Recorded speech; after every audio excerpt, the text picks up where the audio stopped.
Howdy and aloha, everybody. This is James with Monotalk. Thank you all for coming on. If you are coming on, that's okay.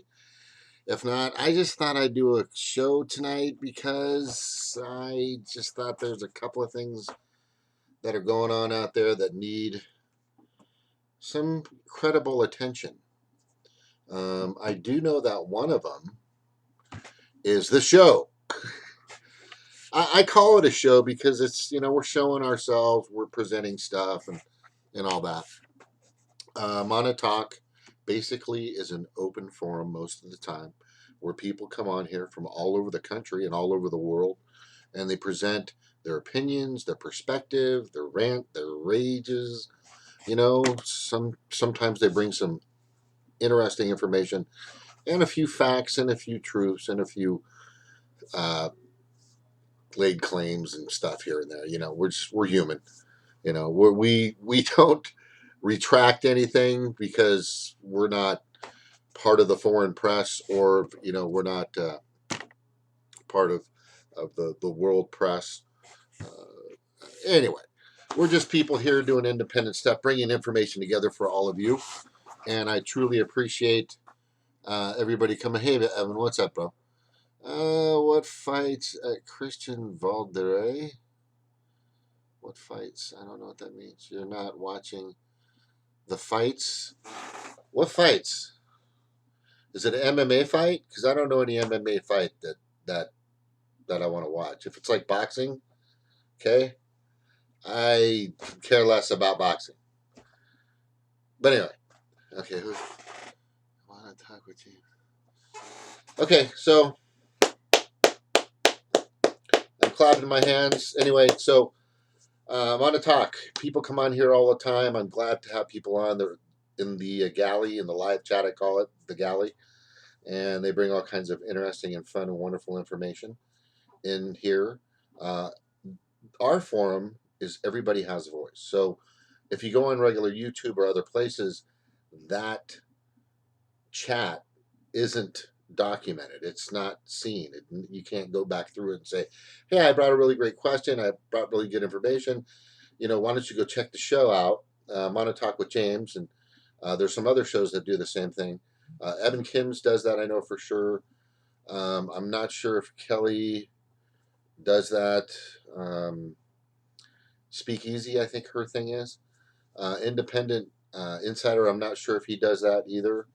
I don't know if Stevie with Red and Economics does that, but she will soon. I know she will. But she's got some good stuff anyway. I know I do. So that's what's great. And, Evan set this all up. Thank you, Evan, for all that. I truly appreciate it. It's fantastic. But that's what I'm saying. Here on Monotalk, the great thing about this place is people come together all over the place and you can share your information. Everybody's got a chance at the mic. It's like a big round table. Once you see it, it's like a bunch of Brady Bunch people in these little sections. But it's pretty awesome. And, we're considerate and courteous to each other. Everybody gets a chance to speak. Sometimes the host needs to take control and say, hey, your turn.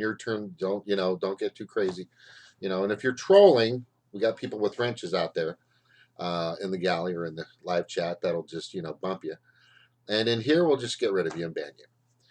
But, if you come on and you bring something that's pertinent, it's viable, it's got information that could be helpful towards the greater good. And the reason why I have this show, and I know it's a broad stroke, save the planet, all of its inhabitants. Save the planet, all of its inhabitants. And I've been doing that for, God, I've had this about 4 or 5 months now. I'm almost at 200 subscribers. I don't know. I guess that's good. But anyway, if you like it, share it. If you want to subscribe, go ahead, ring the bell or whatever that means.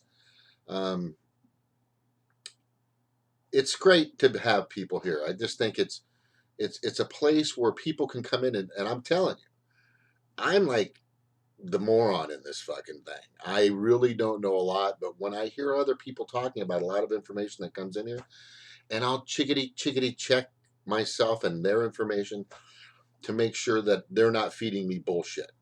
At first I might say, hey, that's really wonderful and interesting news or something, but I'm going to check it, and then I'll come back later maybe or see if it's wrong, or somebody might, rebut it and say, nope, that's fucking way off. And I've had that happen to me and everybody else. But that's what we're here for. So everybody has a chance to come on the mic and speak. You just have to be cool, calm, and collective. Just be cool, stay cool. That's what I always say. Just be cool, stay cool, man. It's real simple. Anyway, so I was watching Jimmy Dore, good old Jimmy Dore, and he had Bernie Sanders on, and we do listen here to mainstream media, CNN, MSNBC, or Fox, but we don't that's not the final say so. We listen to a lot of independent media sources out there, besides PolitiFact and Open Secrets and all these other places that claim that that's true or not true. We try to get the information from the horse's mouth. We try to check the links. We try to make sure that we're referencing everything so that it makes sense, and we don't go down a deep rabbit hole of baloney, turkey baloney. So I like turkey baloney. So I was watching Jimmy, and I thought it was really interesting that Bernie was totally and absolutely slamming, and I thought this was like an epic moment for Bernie, that he was really and totally, absolutely World War II. Unilaterally, when get the point as well as get to in Gaza, right? I mean, that is what people have described it as. Bernie Sanders talked about this yesterday. He gave a speech because they are trying to rein this in, our war in Yemen. They're trying to take away the power of the president to do war unilaterally like they've been doing since 9/11. And here's what he had to say about it. And it goes without saying that every armed conflict that the United States of America is engaged in must be consistent with the Constitution of the United States and be lawful. Let us make no mistake about it. Article 1, Section 8 of the Constitution states in no uncertain terms that Congress shall have power to declare war. Congress shall have power to declare war. The Founding Fathers gave the power to declare war to Congress. To Congress, Obama. To Congress, George Bush. To Congress, Donald Trump. And they've sidestepped the Constitution fucking all the time. And it's at the behest to their pimp or their masters, the military-industrial complex. And he fucking knows this. And he knows this. Branch most accountable to the people. For far too long, Congress under Democratic and Republican administrations has abdicated its constitutional role in authorizing war. Abdicated? Holy shit. I gotta look that up. I know what it means pretty much, but I just want to make sure we all know. Abdicated. I think I'm spelling that correctly. Okay, so sorry guys. The government was accused of abdicating its responsibilities. Resigned. Okay. Abdent pastor. Wilhelm, Germany. Stand down, step down, bow out, renounce, throne, more. Past tense. Whoa. Renounce. It's like what he's saying, okay, what he's saying is they're like relinquishing their power to the figurehead, to POTUS, President of the United States. The time is long overdue for Congress to reassert its constitutional authority. And that is what Senators Lee, Senator Murphy, and I are doing with this privileged resolution that we are introducing. Many Americans are unaware that the people of Yemen are suffering today in a devastating civil war, with Saudi Arabia and their allies on one side and Houthi rebels on the other.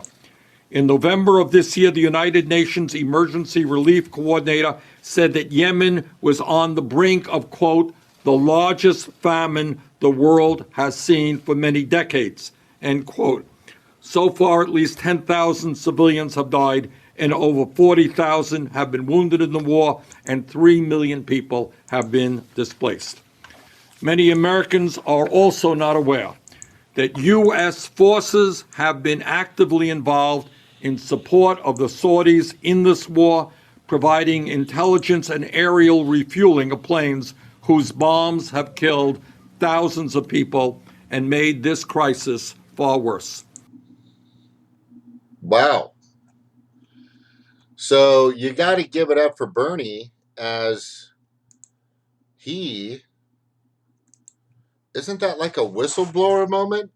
Is this a whistleblower moment? Tell me this isn't a whistleblower moment. This is like he's just saying crimes committed against our own Constitution, which makes you a terrorist or something.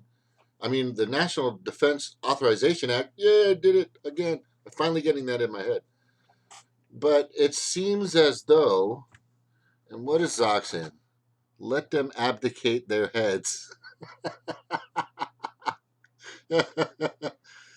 Then we are going to have to shut down hundreds of operations. Snork, I don't know what are your meaning. Like operations that are out there currently? Oh no. We've got to. I mean, I like the Green Party, but we can't just pull people out of left and right. We've got so many friends out there. We've made a bunch of friends. We can't just fucking pull our forces out of everything like that. We just can't do it. It's not safe. Not safe. Okay? We have to do it tactfully. We have to make sure we're cool with the country. We have to make sure we're cool with the nation. We have to make sure we're cool with the governments. It's a long process, but we've got a lot of making up to do. We've got a lot of fruitcake, welcoming parties we need to come in and bring over some pie or a casserole and say, hey man, sorry about the other day. We destroyed your country and killed thousands of people and millions of people forever. But is there any way we can kind of fix this? No. There's still a lot of people out there in other nations that want to fucking just, can you imagine? Can you imagine the hate that's out there against the Americans? They don't care who you are. They don't care who you are, where you're from. Most of them don't know they think we're all just doing the same. They think we're all in this together. A lot of them, well, thanks to the internet, social media, and Facebook and Twitter, Instagram and just blogs, etc. Thanks to that, a lot of these people are finally getting the message out that it is the two-party oligarchy that's been doing this military-industrial sweepstakes for fucking ever, and they are starting to understand it, but they fucking hate America and our policies and the way we do things forever. Like I said, it's just a matter of time if we continue down the same path that we're going with these two fucking parties that are they're just a heinous. God, there's not even a word for it. There's not even a word for how fucking evil and mischievously they are, It's just nuts. But, man, it's, and it's great that Bernie's doing this. I think it's fucking awesome that Bernie is fucking all over this. Let's listen to the rest of it. We believe that as Congress has not declared war or authorized military force in this conflict, the United States' involvement in Yemen is unconstitutional and unauthorized. And you bet your fucking ass that's not the only place, though. All of it, across the board for the past 2 decades. Just Yemen? God, I mean, how far back do we need to go? I mean, duh! But it's a start. Let's go on to the gallery. Start. Congress needs oversight over our war in the Congo too, which is already happening. That's right. There's a person. Okay, this is helpful. Let me get my bifocals on. Now I agree. Duplicate Abdicating means they don't have their vote recorded, while still being able to court defense spending in their state. Thank you, Duplicate. That was helpful. You're awesome, awesome sauce. All right, let's see. Let's finish what Bernie's doing here.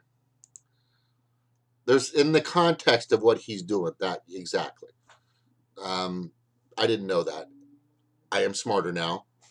Thank you. U.S. military support of the Saudi coalition must end. Without congressional authorization, our engagement in this war should be restricted to providing desperately needed humanitarian aid and diplomatic efforts to resolve it.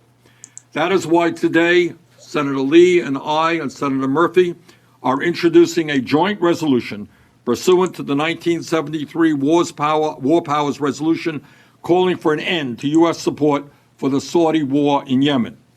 The War Powers Resolution defines the introduction of U.S. armed forces to include, quote, the assignment of members of such armed forces to command, coordinate, participate in the movement of, or accompany the regular or irregular forces of any foreign country of government when such military forces are engaged or there exists an imminent threat that such forces will become engaged in hostilities, end of quote.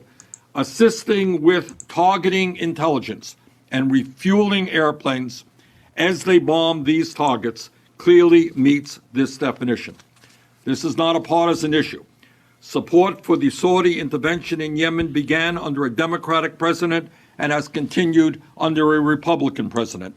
Senator Lee is a conservative Republican. I am a progressive independent who caucuses with the Democrats. Whoa. What president was that? Obama. He just threw Obama under the bus. Did he just throw Obama under the bus? Right? With this started with a Democratic fucking president. What was he talking about? Yeah, see, wow. That takes some fucking balls. You know what? I think this is a good sign. When you start, okay, let's go to Jared Beck and Elizabeth Beck, the DNC fraud lawsuit. And the reason why I want to talk about that real quick in regards to what's happening here is the repeal was granted, which is fantastic. I wish they'd come on my show. She hates me because I think she kind of blew her moment on CNN. Kind of got freaked out. Just fucking hang in there. Take the shrapnel and just try to get back on there, Elizabeth. My God. Anyway, I think that they're going. I think Bernie knows that the DNC is going down. I think he knows that the Mueller investigation is going nowhere. I think that he knows that Russiagate and Russia and all that bullshit is going nowhere. I think he knows it's about to blow up in their faces. Looks like I wouldn't have expected to say words of this nature or whistleblower type facts, in my opinion, 3 or 4 months ago, or right after, he became Hillary's cabin boy or, servant, right after July 2016. So he's hearing something's going on. So for him to be able to say these things, that means some people are losing control. Some people are losing their power. I think it's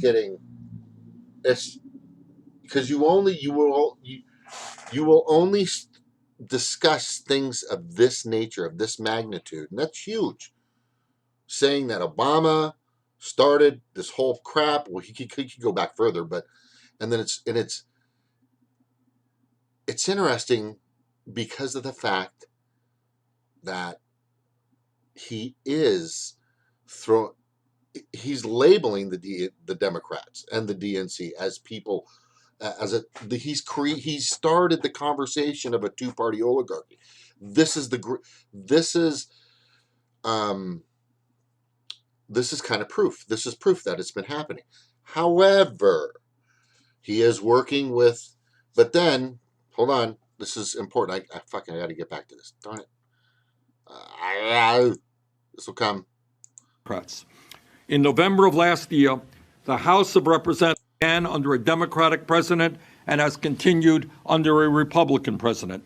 Senator Lee is a target, clearly meets this definition.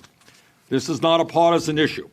Support for the Saudi intervention in Yemen began under a Democratic president and has continued under a Republican president. I just wanted to hear that again. Senator Lee is a conservative Republican.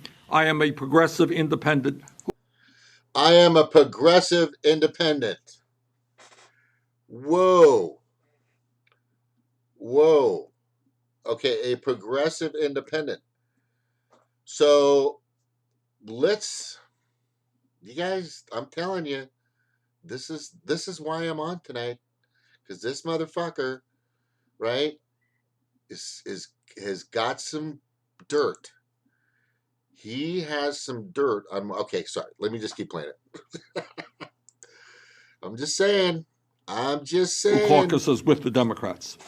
In November of last year, thank you, Jimmy. The House of Representatives, with a strong bipartisan vote, voted overwhelmingly for a non-binding resolution stating that U.S. involvement in the Yemen civil war is unauthorized.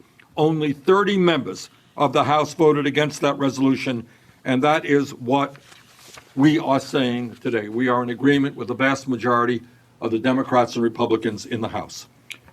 So this is Pop. So by the way, that was great. That was great. Thank you, Jimmy, for that. Thank you, Bernie, for bringing it to us.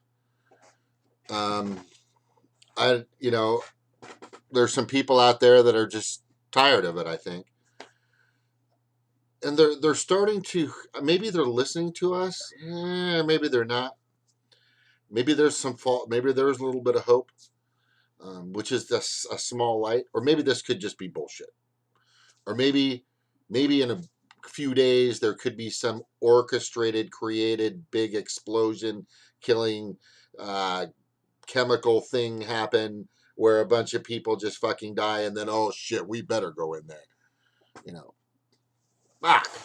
It's just that happens. That just fucking happens. That happens. And you've seen it and you've heard it. And to push the war narrative, push the war narrative, you want to make sure people still have that fear. I'm coming to get you. It's just fucking crazy. A fucking gark is an asshole oligarch.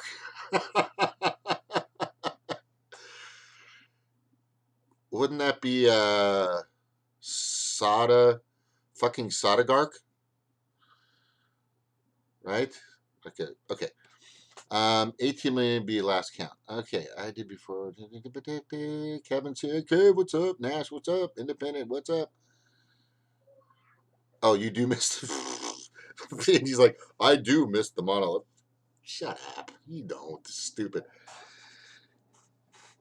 Here's the big thing that my takeaway from this is that he's heard something down the pike.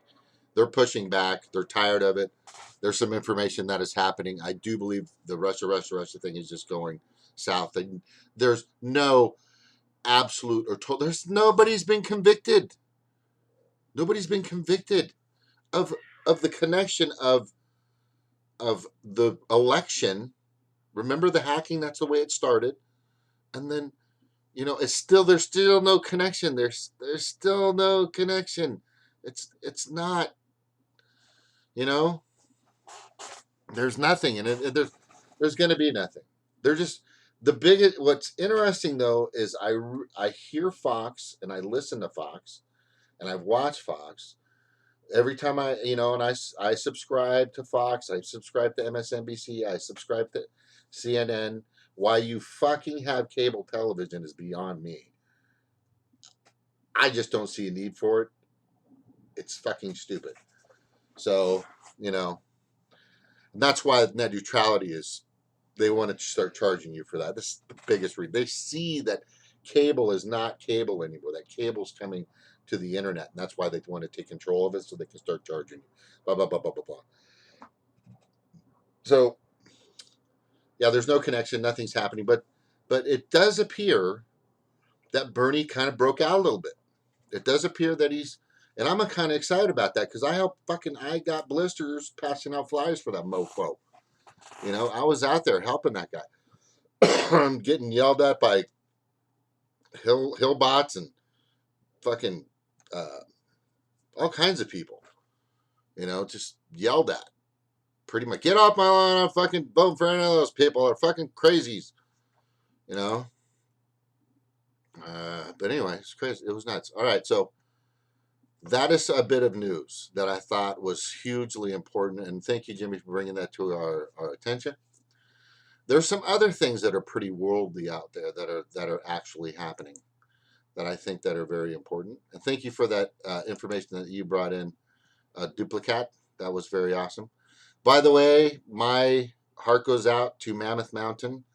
They had a big avalanche out there. That's northern part of California. Some people got hurt, I believe, or something of that nature.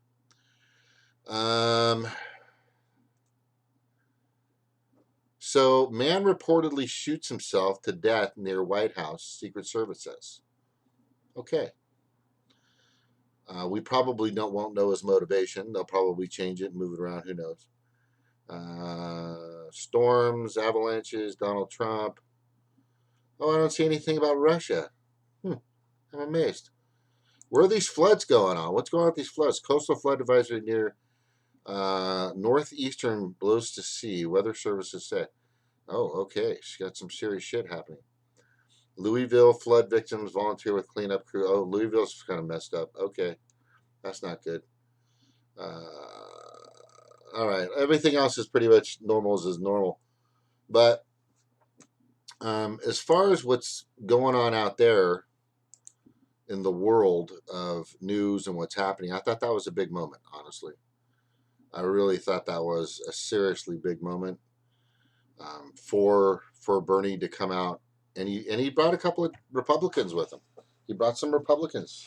There's some bipartisanship to stop the fucking slaughter and the sickness and disgustingness. I mean, Syria too. You know, everything. I mean, what's Syria? You know,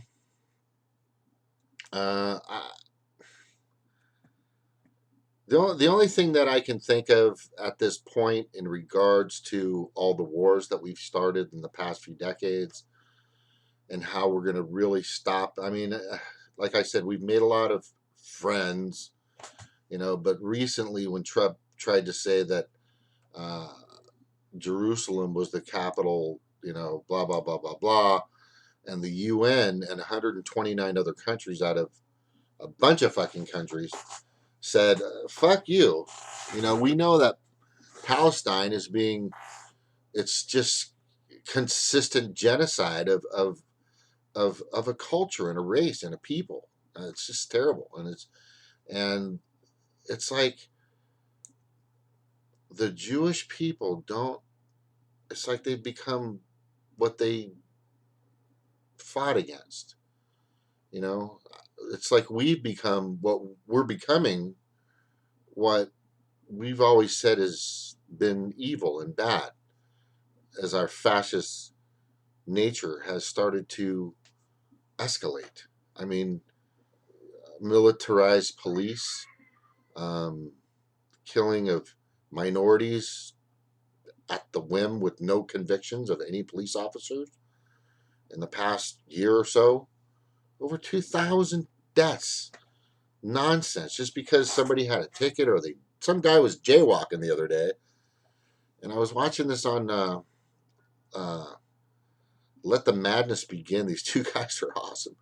And they showed this guy was just, it's like they planned it. It's like these two fucking white bitches, cops, they planned, before they even started their shift, they said, you know what, let's fucking beat up a minority today.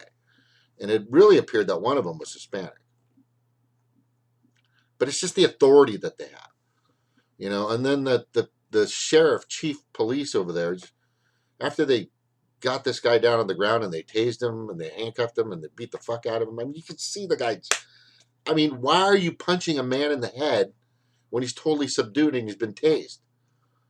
It's because these people that we're hiring as cops, they just got this fucking itch to, like, they either got beat as children or they've got some serious bipolar just problems and they need medical attention and counseling and therapy.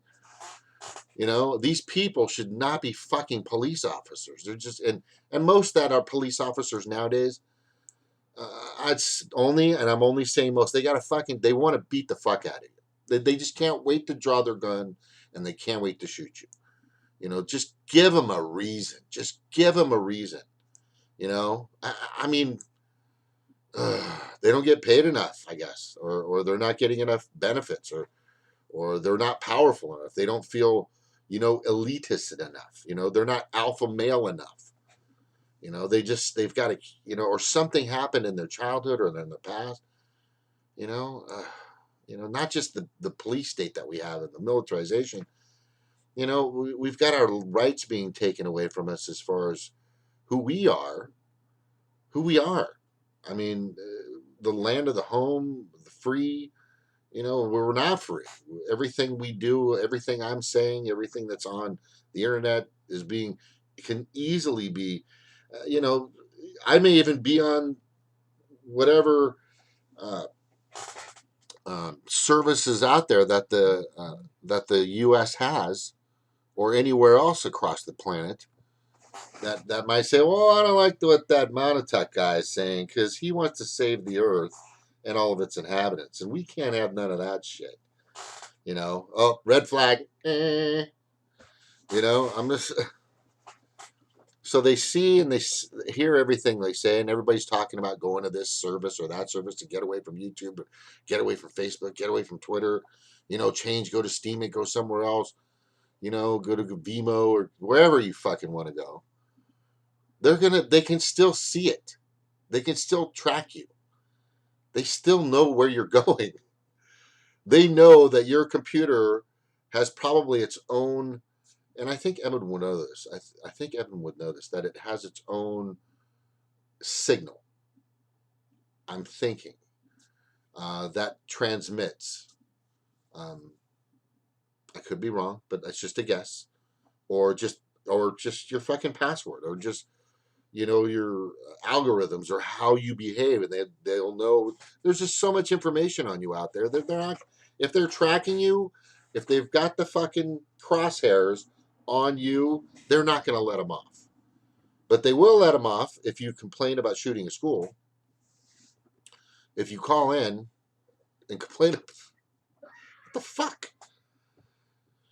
And all these other things that are happening out there. It's just fucking getting so crazy. And the pollution and the famine and the homelessness. And I can go on and on and on and on and on and on and on and on and on. And the current people that are in office, right? Bernie's talking a big game. Way to go, Bernie. Good job, man. Bring it out. Get it. Fuck Yemen. Fuck the wars, But is that it? That's the big question, Bernie. Is it just Yemen? Or do you want to stop the whole military-industrial complex bullshit? Because just a few months ago, okay, you guys all voted to fucking give Saudi Arabia $110 billion. $110 billion. So, and it turned into like $300 billion after the contract or whatever what it was supposed to be. And Hillary was going to do that anyway. So we keep feeding that fucking monster. And that's just such a bad monster. You guys know it's there. Everybody knows it's there. We're sick of it. We're sick of the killing and the bloodshed. Police applicants have an IQ threshold for employment. No one over 110 is accepted. Okay? Is that a Mensa score? I mean, that just hit me. No one over 110. You're full of crap. So if your IQ is over 110, I think mine's like one. No, mine's like just above Sarah Palin's. But I am just saying that those police, if you do something of that conduct, that if you watch this guy got beat up he was just jaywalking and he fucking in a street, there's no fucking cars going around. It's like a residential area, like it's maybe a few stores or something, and they just couldn't wait. They instigated it. They fucking instigated it. When you watch that video, and this happens all the time, when these kinds of things happen, they need to immediately lose their job and they need to be convicted, okay, of a crime. If they shoot them, they should be convicted of the crime. The crime is you don't have to kill somebody. Somebody that's on the ground needs to be shot. Somebody that's handcuffed needs to be shot or tasered. Why? Because he cussed? What if he's just a mute? What if he can't speak? Okay, and he's sign language you. Fuck you, you fucking pig. You gonna shoot him? No, it's not as offensive, is it? Oh my God, they just that should just anytime there's something of that offense, and I don't care what you say, Mr. Police Officer. I don't care what you say because you shouldn't be doing these kinds of things to people. Okay, just because you have a badge, just because you have a badge and a fucking gun, doesn't make you God. Okay, but it does because nobody's being prosecuted. So it gets worse and worse. As soon as cops get fucking convicted, this shit will stop. But until then, it's going to keep happening. Just letting you know. Okay? And they're going to, you know what's going to happen? It's probably going to be a woman they're going to fucking put in jail. A woman's going to pull the fucking trigger and they're going to put her ass in jail. And I'm just saying, these fuckers are assholes. But or it'll probably be a black guy or a minority. So I'm telling you, if you're black, if you're Hispanic, if you're a minority, if you're a woman, watch yourself. Okay? Be cool. Let the fucking crazy white fucker do it who needed therapy and had a bad upbringing and was treated shitty in school and bullied. Okay? And see, bullies, don't be fucking bullies. This is the kind of shit you fucking... God. Oh, man, I want to punch fucking parents that make their kids bullies. I've always said, and I told my exes, if anybody bullies my kid, I'm not going to the kid. I'm going to go talk to the parents. Okay? Yeah, I will talk to you. I don't care what you fucking say. I'm going to come after you, bro. Or girl. Check your email. You have a sign language email. That guy. The black guy. I'm just same thing. Anyway, you know what I'm saying. It's just getting crazy. Let's open this up. You know, I heard somebody has video capabilities now. Through the grapevine. I will see. We shall see. We shall see. I am going to put this up. So everybody's invited. As soon as I put this in the live chat, you may come on and join us and talk about whatever you want to talk about. It is open forum. Hopefully everybody will bring some cool stuff. Oh, God, there's a lot of people on here. Holy shit. Don't you guys have things to do on a Saturday night? Anyway, I went out last night. I met some people real quick. I looked at my wallet and I go, I don't want to spend another $60, $70 at this bar. I drank a beer and I fucking came. I was done. I was done. I do not want to fucking... Evan, what's up? Evan, it's so good to have you. How are you, man? Good. It's a little breezy in here. Are you in Massachusetts? Yeah. I just don't have any pants on. You wanted to come on and tell me you don't have any pants? It's a little I inside don't know joke. if you're at the right station. I don't know if you're at the right show. I thought this was the show. Isn't that No, what it's not the show. I thought we were supposed to shoot the breeze, and that was part of it. Oh, that's not the breeze we're shooting. That's a Hey, different Ryan, show. how's it going? That's a different show. I don't have anything against shooting the breeze, but not in the show. Well, you can't see it. I'm shooting low. And he's sitting with his legs wide open with a fan underneath the desk. Oh my God! This is now everybody's got visuals, bad visuals. Got to keep those little fellas cool.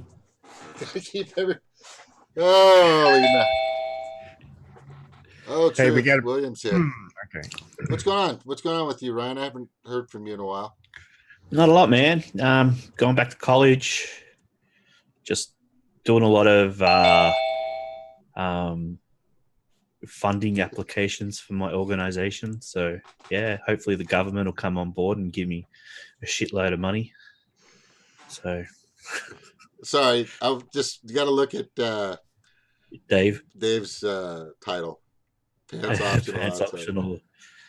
I'm glad he's outsider and not insider. Maybe it's not good that he's an outsider. I'm always naked underneath my pants, so as far as I know. So I just made a remix.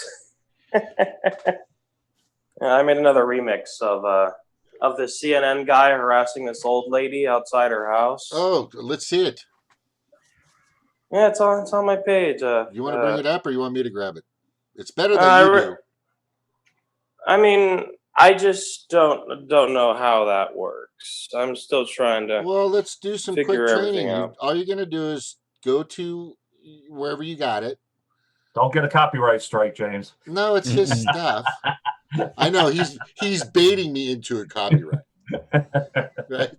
What do you mean? No, I've got a thing I want to show you, Jim. It is a CNN thing. So right? Okay, so all you got to do. Stop it. So all you got to do is just down below in the center of the screen itself, if you're able to see it, it says share screen. It's a green, it looks like a folder with the arrow on the top of it. And then you share screen. So make sure you have the right screen and you don't have any of your porno tabs up, because it's going to show your entire screen. That's the best part. Share screen. What is going on with you, Evan? Jeez. What? So it says share content. So do I put in the link into the share content? No. If you go to, you got to have your YouTube page open. I'm not on YouTube. I'm on Facebook. That's fine. Twitter. That's okay. Same thing. Go to where the video is and have that open. Let me see if I can bring that up. First, let me press the home button because I'm on my phone. Does this work if I'm on my phone? That might be hard. It might be different. I'll put the link in, and Brian, you want to grab it? I'll put the link. It's just better that you do it. I can do it both ways. I'll grab the link. I'm going now. Hold on just a moment.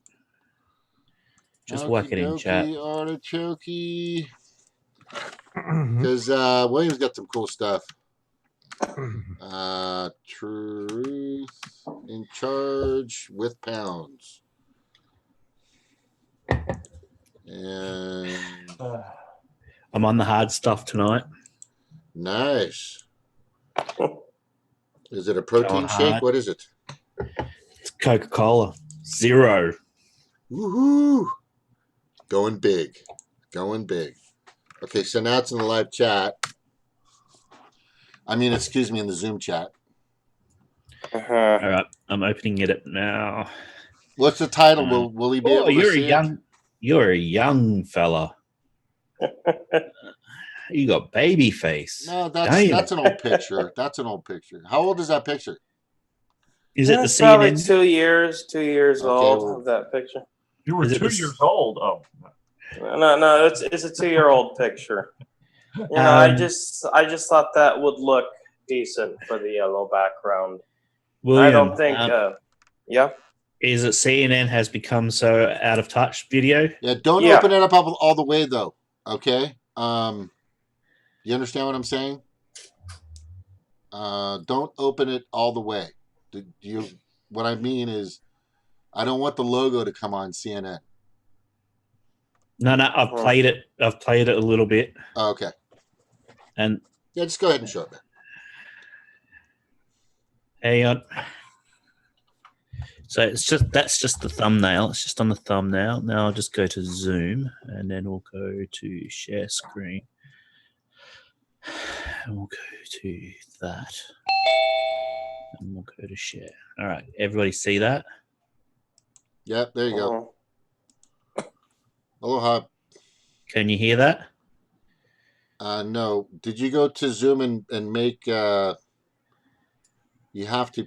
Okay, now go to Zoom. It's going to say, when you go to share the screen, I think it gives you an option to share the sound. Okay. Share computer Cosmo. sound. Vinegar. It Hello. looks like Alios. All right. Yeah, it's me. Sorry, I have to with kind being patriotic, right? Very, very patriotic, but not. Being patriotic was the group that contacted and helped organize some Now of go these back to the activities Facebook. that There you you go. posted on your own Facebook account. Those were Russian. Those were Russian. You're a douchebag. Douchebag. No, your other bottom! Don't you have to be stupid somewhere else? Nigel Ford. They were not Russians. I don't go with the Russians. That group was Russian. No, your other bottom! Don't you have to be stupid somewhere else? Nigel Ford. I have nothing to do with the Russians. The Well, groups apparently you that- did. No, your other bottom! Don't you have to Oh, be did I stupid fuck that somewhere up? else? Nigel Ford. Oh, You please. did. Hold on. When you're talking like this, I don't want to have anything to do with you. Well, I'm talking Those what's people based on that the- were double vision. all Trump supporters. Very, very much so. and all apparently following the direction of groups that were associated with Russians. That's all you, Ryan. Did you get the video? What's going on? Yeah, I'm sharing it now. What's going on?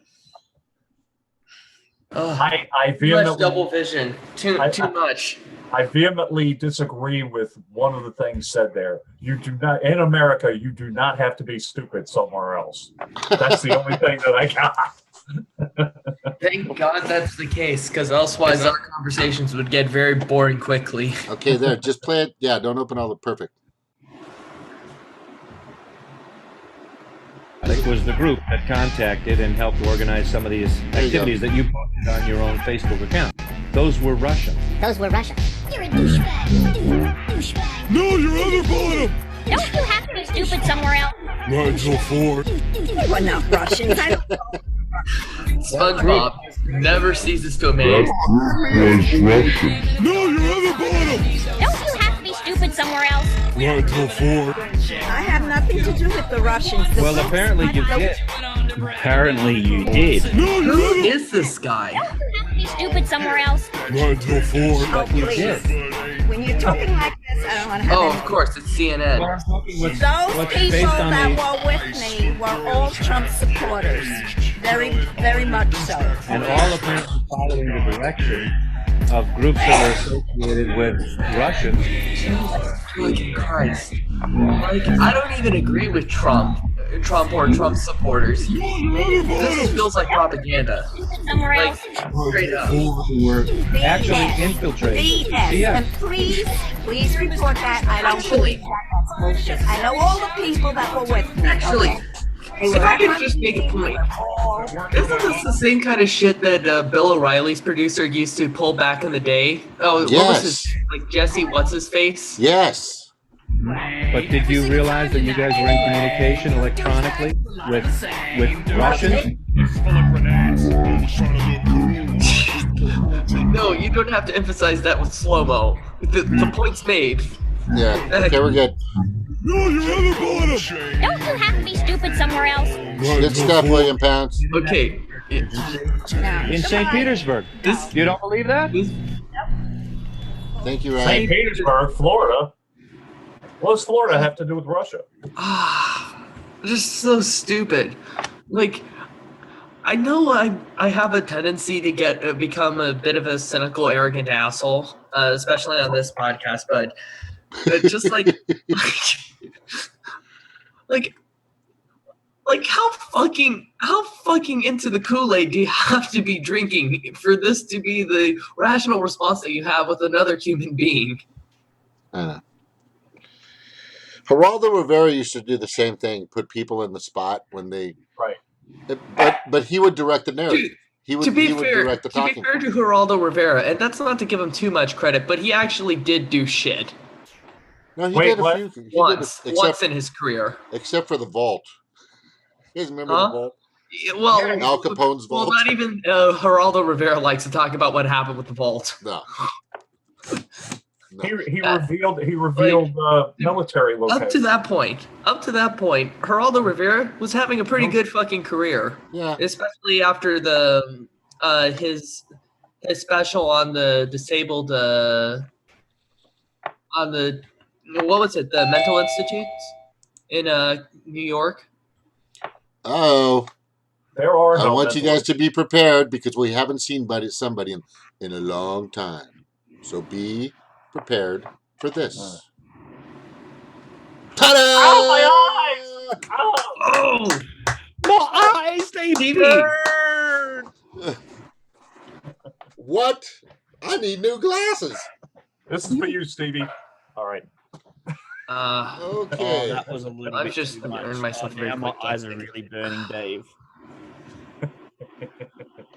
Wait, what happened? There she is, Miss Samantha. Okay, she left anyway. There is a camera. There is a camera. All right. Oh God! How long has it been since we've all been able to get together? I know you guys. Well, I've been so busy. You've been off and on so for a while. busy, and the weekends are literally like the only time I ever get to be with you guys. Well, it's good to be with you too, Elias. It's frustrating. It's frustrating as hell. It's all right. And we had so much Let shit it out. that's It's okay. happened It's the all last good. few Let it out. We have what? Mainstream media is still on day how many, whatever the fuck it is now, of Russia. We have the Mueller indictments, which turned out to be kind of a surprise, and that's become slightly less and less surprising the longer this has gone on, which I suppose is the normal case of things. It's just that the novelty of the indictments just kind of wears off a lot faster than I had anticipated it would.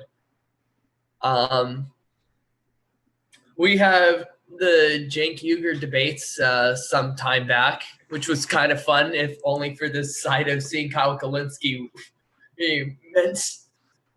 mentally take Cenk Uygur to the pound. Well, I mean, I don't think Cenk believes in the whole Russia gate. It's that investment. Well, then that would just mean that he's being really cynical about it. And Cenk Uygur wouldn't possibly be cynical. I mean, this is a man who thought that the greatest idea for the sake of democracy and getting money out of politics was to create a political action group that is being run primarily by media organizations, which ironically undercuts the very criticisms that he had of the Hillary Clinton campaign like three months beforehand. Well, I need to get money out of politics. Quick, Buddy Romer, give me $6 million. Hey, come on. That is Cenk Uygur. No, I'm not a man who denies that there is a bit of a sunk cost in any kind of political strategy that you can't really avoid when you're dealing with reality. At the same time, however, could you choose one that's like slightly less morally duplicitous? I mean, let me bring this up. So, like, Cenk Uygur couldn't stand his own against somebody against a whiny-faced brat like Ben Shapiro. Okay, he doesn't have that strength. Okay, like he did before when he quit MSNBC. When he quit MSNBC, he had some type of strength. He had some type of vigor. He had some form of integrity, but this is also kind of undercut by the fact that he can't even get the basic definition for socialism right. I mean, yeah. And he's supposed to be a lefty. I'm just simply saying he couldn't stand his own against a brat like Ben Shapiro, whose voice gives me ear aids. Okay, like ear aids, like like STDs. Do we have a foundation for that? Like, Cenk Uygur is the perfect quintessential example about what is wrong about American liberalism, in that it's so enamored by its own intellectual superiority. It's never once had to consider the possibility that maybe they hadn't thought their ideas through as deeply as they thought they have. I mean, Ben Shapiro isn't like an intellectual heavyweight. He's just the guy who can pull lawyer tricks, the same kind of tricks that lawyers pull in order to win court cases, which makes his arguments sound smart, even if they are actually really, really fucking stupid. Yeah, and something you have to consider that Cenk is a lawyer too. Well, then if that's the case, I don't want him to be fucking representing me. Yeah. Because here's the thing, Cenk, and I'd say that this is why he represents the apex of American liberal stupidity, is just because he honestly thinks that his arguments are already smart by default, so he doesn't actually have to defend his positions. He thinks that he can just walk in, state the obvious, and everyone's going to be cheesy with it, which is a terrible way to go into a debate. Yep. But here's the thing. He doesn't have to justify any of his arguments. Here's a way to find out who's being bought and who hasn't. Anybody that is actually not being censored right now, whether it be through Facebook or YouTube or anything like that, either is too small to be noticed right now, or if they're large enough, if they're being defended by these guys, they're bought off. Cenk's bought off. Yeah, I agree. There's really no point going off on Cenk. It's might as well just go off on any other news anchor out there. Speaking of news anchors, yeah, but Cenk, he represents. Come on, Ebon, we can't go on to Sham Cedar this quickly. We haven't even finished with Cenk yet. Google it just a little bit. I mean, if you guys ever heard of Charles Sykes, he used to be on Bill Maher quite a lot. Yeah, so he's a conservative, but he's one of these guys who's kind of moving against Trump. They're pretty much uniting the central left and center right, center left, center right. God, that's an big one amalgamation. But it could happen, and it is happening, and it's going to be a bigger base than it is the far left and far right. Far left and far right aren't going to meet together on anything as much as the center left and center right will be.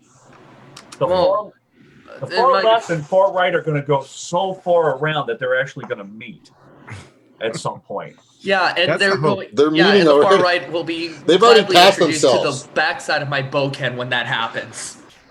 Seems like they've already passed themselves. I don't think it will happen. They've already passed themselves already a few times. It's like a particle accelerator. It just keeps looping. Yeah, we have to get past ideology in one perspective that we all agree with. That has to be flat. Oh, sorry. And that has to be our constitutional freedoms.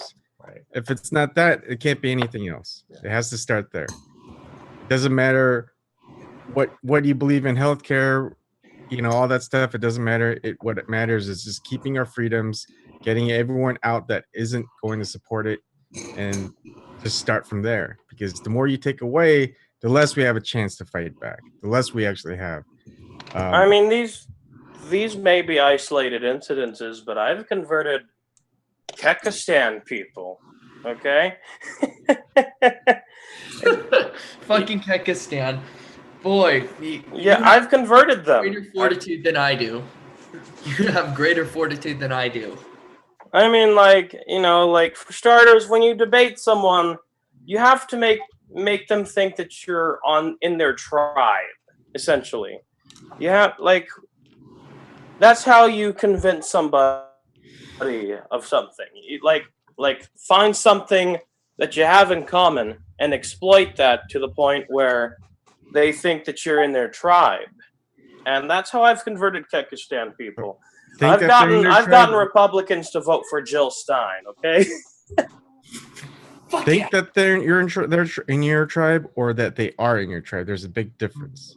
Well, I'm able to get them into my tribe once they think that I'm in their tribe. Well, that's actually something that's really smart, and it brings me to something that I always think about when I'm discussing revolutionary politics with myself. It's sort of how do you no, I don't know if you know that much about me, but I'm a libertarian socialist. So I start from the position that there's no way you can take down capitalism without dealing with the state, because ultimately the state derives, in the context of American society, derives itself from the capitalist class. Simultaneously, the capitalist class can't survive without the state, because unless they have an army filled to the brim with weapons that can keep the proletariats in line and order, well, there's going to be a lot of issues when they try and push down their wages, their employees' wages, and there's nothing left for them to protect them, except for that very convenient military that you've been funding for all that time. So from my perspective, one of the biggest challenges I face is how do I get other members of the working class to see the problem, and how to make them more amenable to a more equitable takeover of labor. Yes? Okay, so how does libertarian socialism work? Because to me, they are contradictory ideas.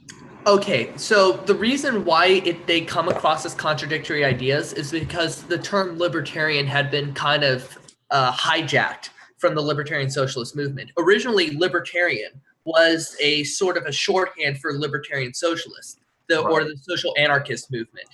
And then in the 1940s, around the 1940s to the 1960s, there was a co-option of the right wing of these terms in order to reposit them as this sort of free market neoliberal identity based around the idea of limited government and highly privatized services.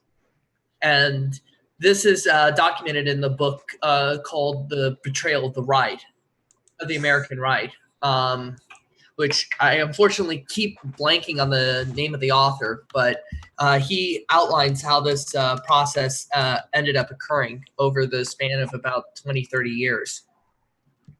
I mean, when it comes down to it, I would identify myself as a libertarian socialist too, even though I'm not too big on labels.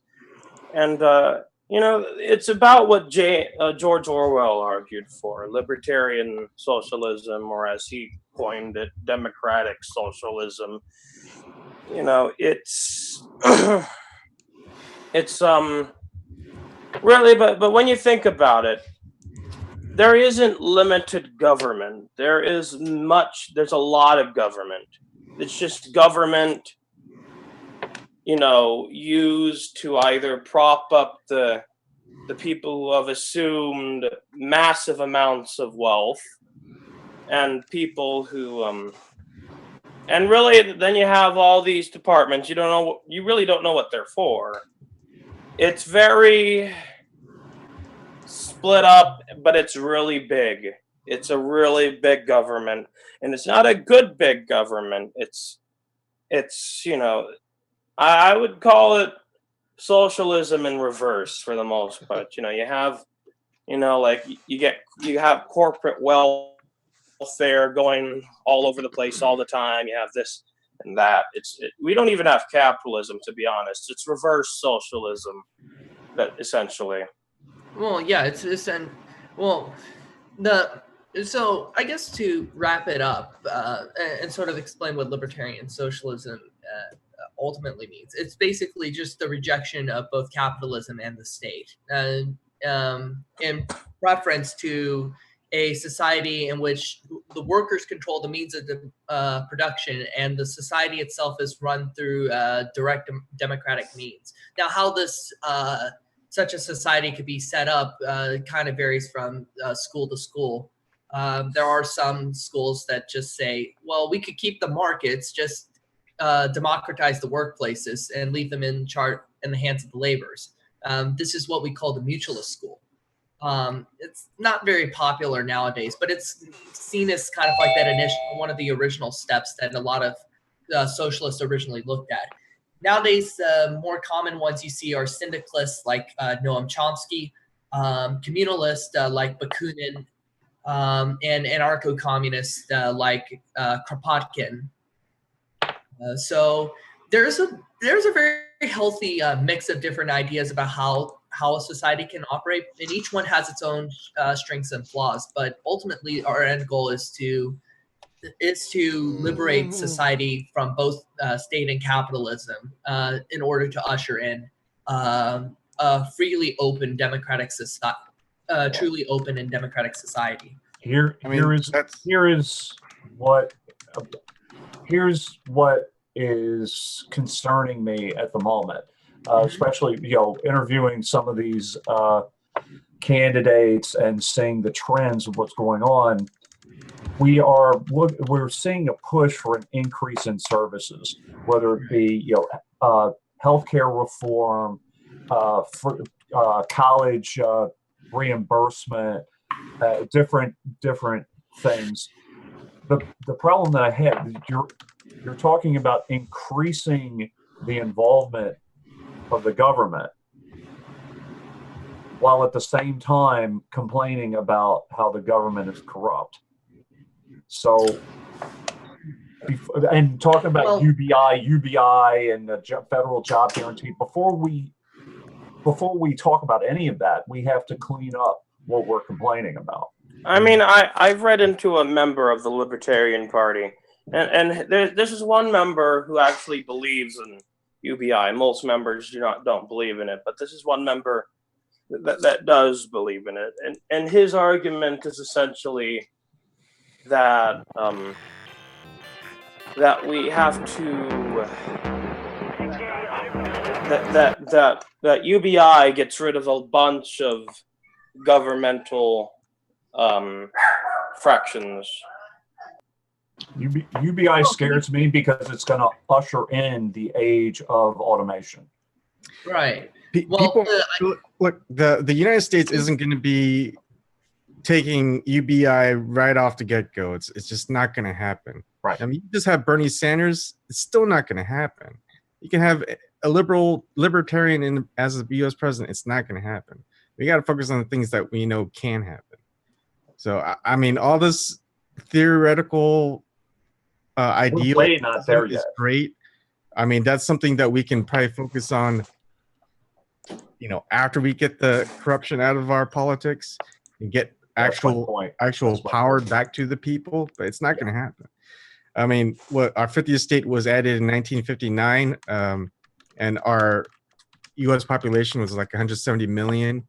The number of U.S. representatives stayed the same from that point on to what it is now, and we have double the population. I mean, your representative democracy is twice as less representative as it was when we started with all 50 states. I mean, I've heard from people that we should switch to a parliamentary system. I've heard that. We have. Yeah, it's still corrupt because it still has the corrupt people in it.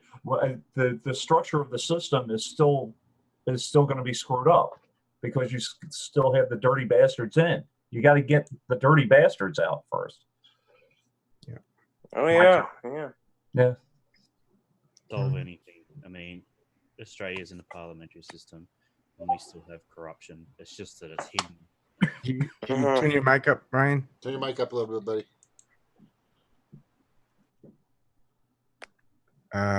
Not that one. That one's not working, Yeah. obviously. It's quiet. It's muted, even though you're not muted. Oh, this is awkward. They're trying to silence him. All right, hold on. I guess The foreigners Australian aren't allowed. government is trying to Go ahead, try it. silence Ryan. Go ahead, Ryan. Try it. Keep going. Keep trying. Yes, the sheer energy and charisma that he inspires the working class by is too great and too dangerous for it to be awoken. That beard is too powerful. My beard is We love you, too Ryan. much. Don't take it too harsh. Gotta shave off that beard. Don't do it, man. Don't Don't do it. arise suspicion. Oh, I can hear the beard though. I can hear the Don't beard. arise suspicion from the bourgeoisie. I can hear the beard, but I can't hear you. The deepest of all Nazis. Speaking. Oh, man, and no, just when I thought things couldn't get nuttier in the past couple weeks, fucking Vladimir Putin, man. He's now going off bragging about his newfound weapons that totally exist because Where did he get them? Wakanda? What, are they lasers or something? you know, of all the things that is now being suggested by the fucking American government, I wouldn't be surprised if they said next that that the Russians are getting their weaponry from Wakanda.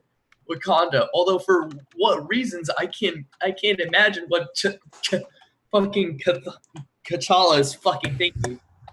You know what would make me laugh? Was if the Russians were getting their weapons from the Saudis and the Saudis were getting their weapons from the Americans. That is fucking irony. The thing is, the U.S. doesn't That's sell. probably already happening. Yes, that would be too much like how Korea got its nuclear fuel from us. From us. But the U.S. doesn't sell their latest technologies or the latest weapons. They sell their older stuff. That way they can keep making money to make. Except to Israel. Except to Israel. Israel's the sole exception to that rule. Well, yeah, Israel gets everything for free. Hey, how are we gonna pay for free healthcare? I mean, Israel gets it, and they get it from us. How are we gonna afford it? Israel gets to get it, and the citizens don't. When the citizens pay for Israel's universal welfare. There's cue the one lone alt-righter in our audience going, see, I told you, it was the Jews. It was the Jews. Said Kyle. Well, oh my goodness. Don't be saluting. That's a bit. I wish bit off the nose to say Zeke Kyle. That's a bit. No, please don't. I mean, I don't know. I'm just, like sometimes when I see people shouting USA, USA, when I was watching Trump's speech at the State of the Union, that's all I heard. That's all I heard. To be fair. Okay, you've gotten your pass for that. Okay. Excuse me. But what other stupid shit's been going? For fuck's sake, I'm still trying to wrap my head around this. So Vladimir Putin goes out, brags about his newfound unkillable nuclear weapons, and then he gets interviewed by Megyn Kelly not 2 minutes afterward, and apparently he goes, well, we got the first part done. We can shoot it 15 miles, maybe 500 miles away from the target, and we'll be cool. So sort of but that's basically every fucking missile. So you're telling me that you've got a Tomahawk cruise missile that can shoot nuclear weapons that can't be shot down. Gee, I wonder how you managed to pull that off. Did you just paint stealth armor onto your fucking missile? The way he described it is it just goes around the world, essentially. Yeah, it goes around the world in full Full motion. Who cares about Putin? Is Ryan Seacrest okay? That's all I want to know. Is Ryan Seacrest okay? Ryan Seacrest. Well, you Hello, know, Kevin. Everybody say hello to if Kevin. nothing else, Hi, Kevin. if there's nothing else that we can rely on, we can always rely on the world's very own true to life Mary Sue to be able to protect us all. I think this response is just saber rattling in response to our saber rattling. I mean, yeah, we did approach on the Black Sea, not to yeah, we did that pretty. Didn't we approach on the Black Sea? NATO? Yeah, you're putting military on the border of the US of Russia and the Ukraine. But that doesn't count. That's fake. That's fake dog fighting. It's not real. What do you think what would the U.S. do if the Russians were like patrolling off the coast of California? Just saying. Exactly. Or New York. Oh, that's just the end of the world. No, not the end of the already world. happened. It was called 1963. It was called Simple. We end the world. Hang on. Can Snork talk, please? Hollywood Hang on. Can Snork talk, please? It already happened in 1963. We called it the Cuban Missile Crisis. Yeah. Mm-hmm. Yeah. And that was nearly at the end of the world. Exactly. Yep. Basically, the answer to the question of what happens if they invade California, America's response will essentially be this: if we can't keep our shitty Hollywood films, then nobody else can. You know, the point isn't Hollywood invading; has it's just purpose, patrolling. though. It's just Hollywood has presence. Hold on. And We're getting to everyone talking at the same time. So I'm going to moderate because I don't really have a bat in this innings. So go, Kevin. I was going to say, I mean, if you listen, it was kind of saber rattling, but more or less it's like, we just, oh God, it almost sounded like bragging. I almost saw it like if I were in Congress and he was saying this, it's like he's rubbing it in. You know, the part where he mentioned, oh, we developed this missile on a modest budget. You know, like it's like he knows America just pisses masses of just fucking mountains of money away on that shit. It's I don't know. It seems like they just want to. I mean, overall, better off their country. I mean, increasing exports and imports, increasing buildings there. I mean, his whole spiel there.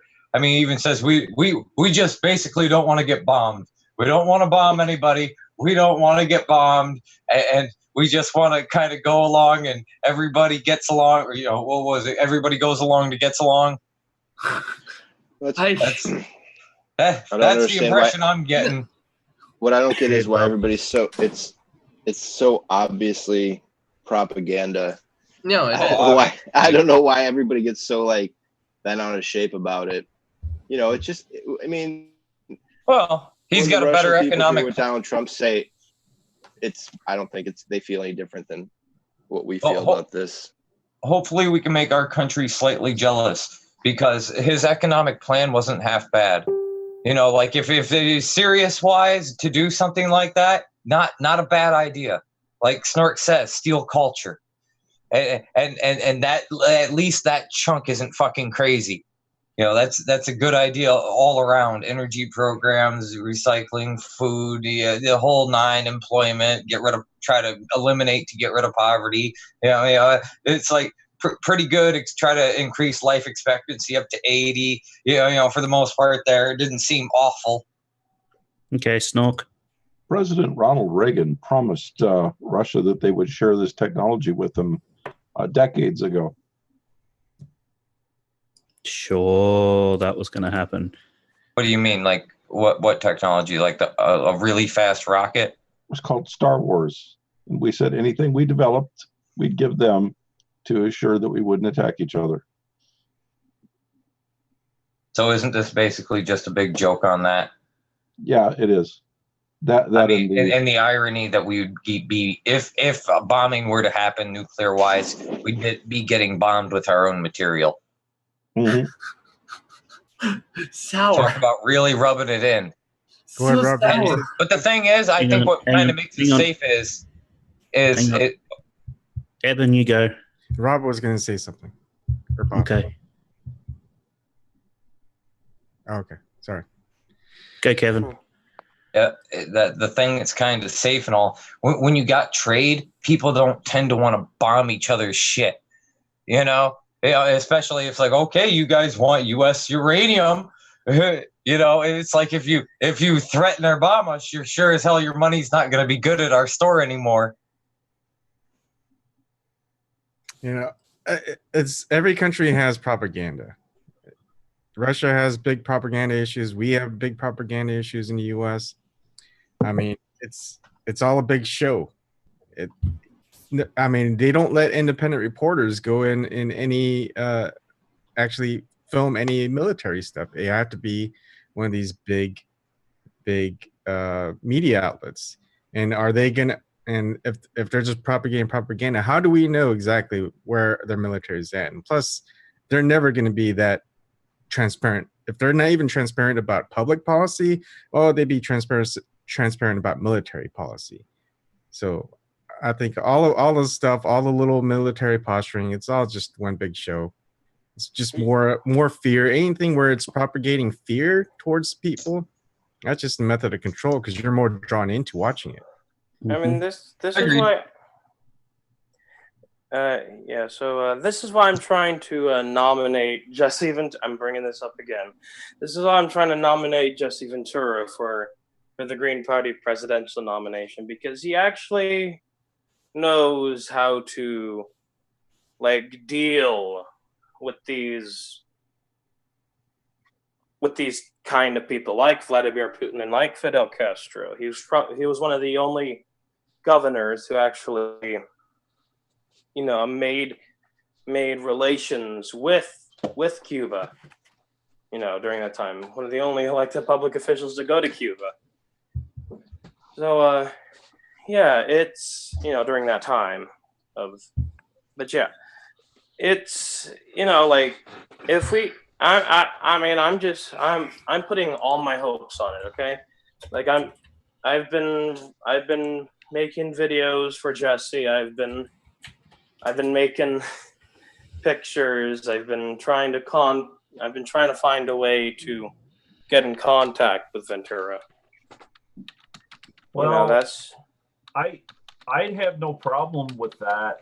I am a big fan of Jesse. My thing with him is that if he wanted to do it, I would have thought that he would have done it in 2016, because he's not getting any younger, and he's already said that he pretty much wants to do what he's doing on the outside and kind of do more of an informing, do stuff through RT and that kind of thing. But I would definitely support it. He hasn't put it out of the picture. I mean, he said, he is enjoying his life right now, but he never says never. He never says never. And this time, the Libertarian Party completely discarded him because he voted for Jill Stein and not Gary Johnson. So there's that. They really don't want anything to do with him anymore. So, and I've seen a lot of his policies. He's pretty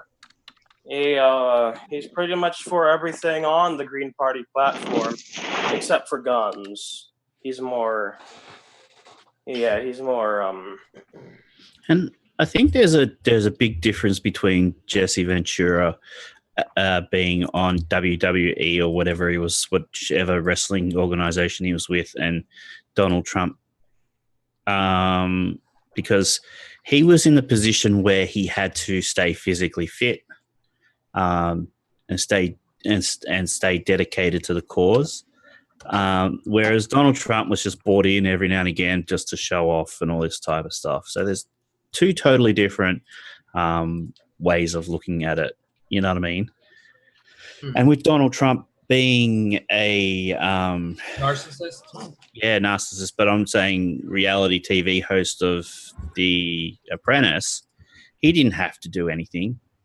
It was all done for him. And all he had to say is, you're fired, and be a fucking asshole. Which, for Donald Trump's not a hard thing to do. No. Kevin has something to His say. job description. Kevin, yeah. He actually figured out the hand thing. So Hand thing, yeah. I've either got, it's either a genius idea or a completely asinine idea. But either way, it might work. All right.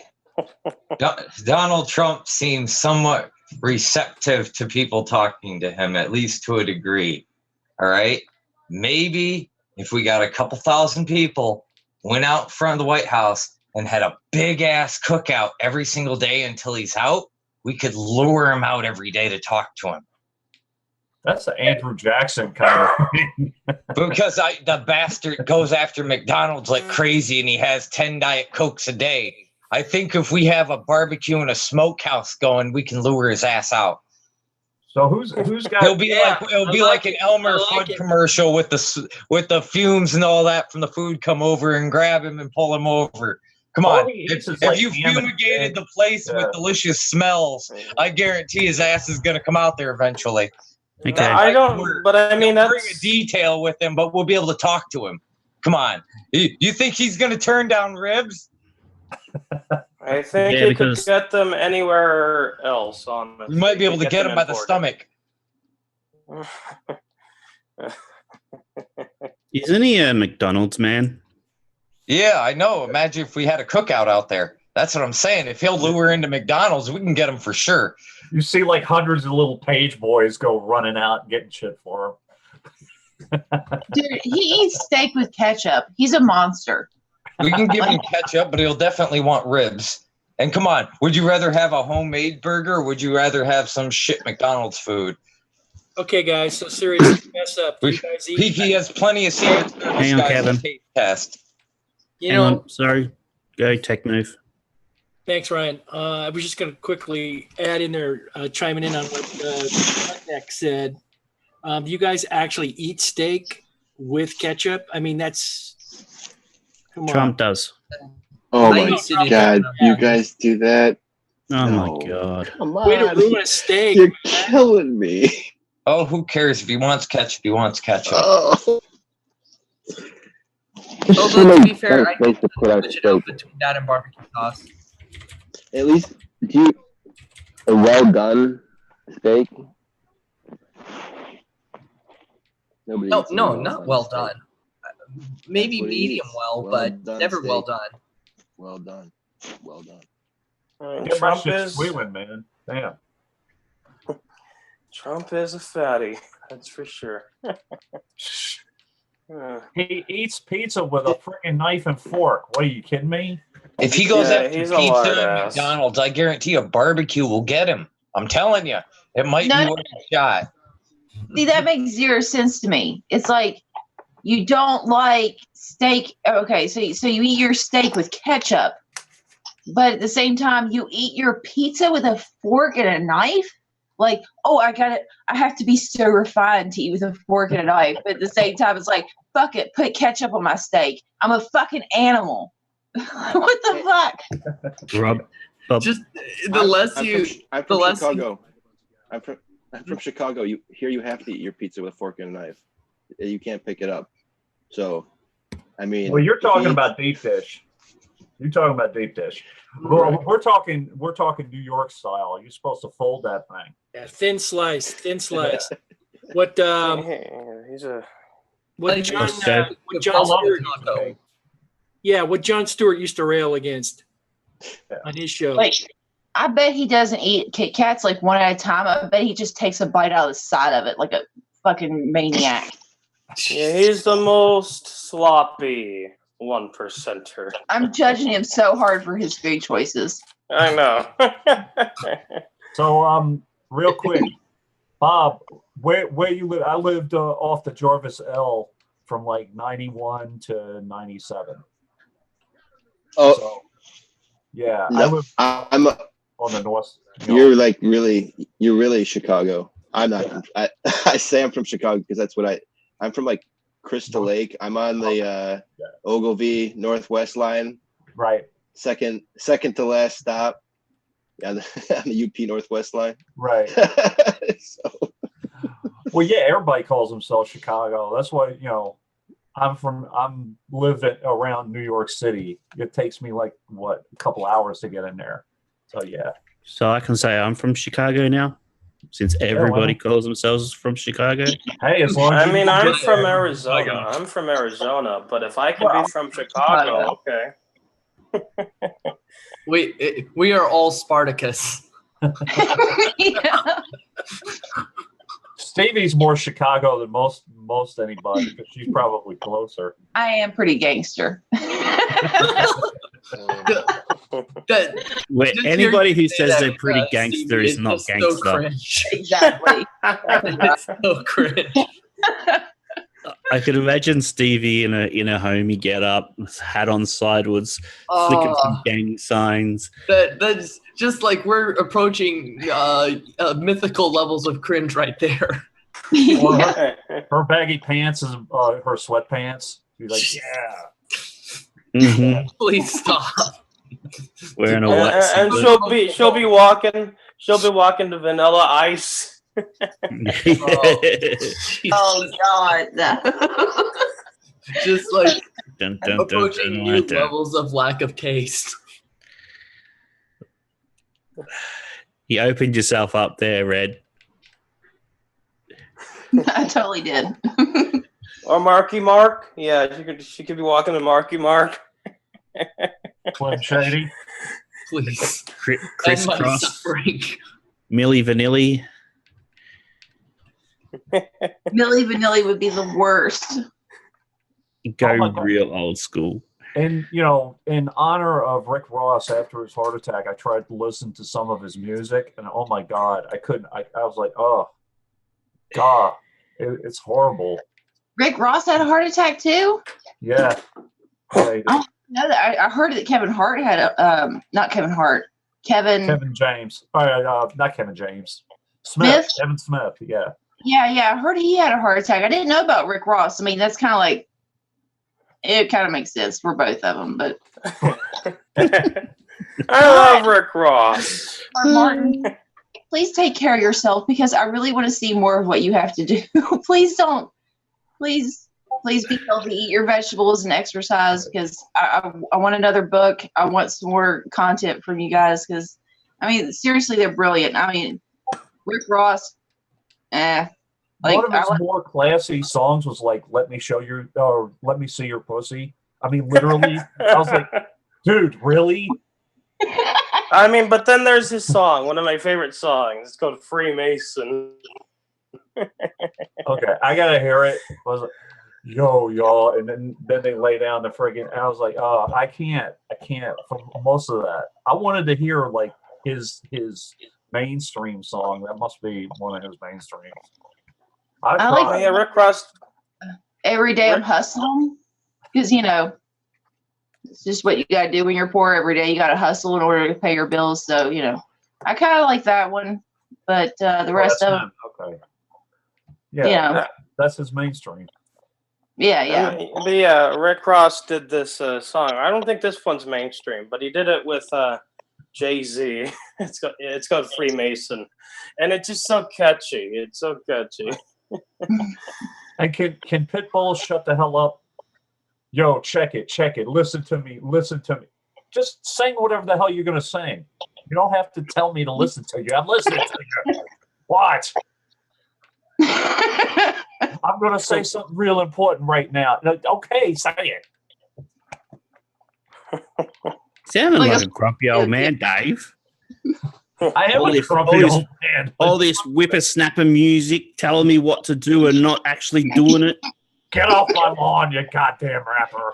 I don't like the music the young people are listening to today. All right, that sounded more Ebenezer Scrooge. You want some more? Gosh, this is more cringy than hearing Sam Cedar try and do comedy. I don't like the music. Can't imagine Sam Cedar trying to do. It's like Tim Black trying to do comedy. Hey, don't diss on my Tim Black. He's not a No, comedian. no. It's Sam Cedar doing an Oh, impression you're of right. Tim Black trying to do comedy. That's Oh wow. Listen, Tim's for real. He's standing in front of a brick wall. He's for real. yeah. And he's got a mic stand. And he's got a mic stand. And he, every once in a while he throws the mic on the ground. Okay, that's a bit much. That's kind of being mean. I was just saying the comedy routine wasn't the best. I mean, like if you're when you're talking about Tim Black, I mean, unless you're expecting George Carlin, you're expecting too much out of mere mortal men. I am. That's what I'm expecting saying. George Carlin when I listen to comedy. Fair enough. I mean, we're talking about mere mortal men. Mere George mortal Carlin men. sets the bar pretty high. Yeah. So William, you know, Tim Black comes up with this brilliant cornbread thing, and he just brands the hell out of it, gets all of us in there, you know, is just talking to us, preaching to us. The man can preach, but he's not a comedian, you know, and at that level, when you think he's so good at preaching, you know, he's so good, why couldn't he be a fantastic George Carlin-like comedian? So I have a question. We have our limitations, I guess. Do you eat your cornbread with a knife and fork, or do you eat it with your hands? I've never had cornbread. It depends. I have the thin cornbread. I have the thin fried cornbread. That's the stuff I like. I don't really like the cakey stuff. I mean, there's really no wrong way to eat cornbred. Unless you do it with a fork and knife. Probably best. I love crumbling up cornbread in my chili. Like, it is so freaking good. Right. That does sound good. There is one wrong way to eat it, though, and that's with a fork and knife. Okay. Well, I know it's all right. I eat it with a knife and fork, so I'm all right. Oh no, you guys, no. Eat it with Hillary Clinton. There. No. I want it to taste nice. It tastes like Super Predators. Give cornbread to Joe Manchin. I'm sure that he'll figure out a way to freaking. He'll work it up somehow. You know, he'll shoot it with an AR-15. He said some shit about he's never heard about a murder with an AR-15. Oh, guess what? They gave out Mitch Carmichael's phone number during Jimmy Dore's live stream. Mitch Carmichael is the president of whatever, Senate or whatever it is. So, they gave his number out. Steph Zamorano, my future wife, called him and left a shitty message for him.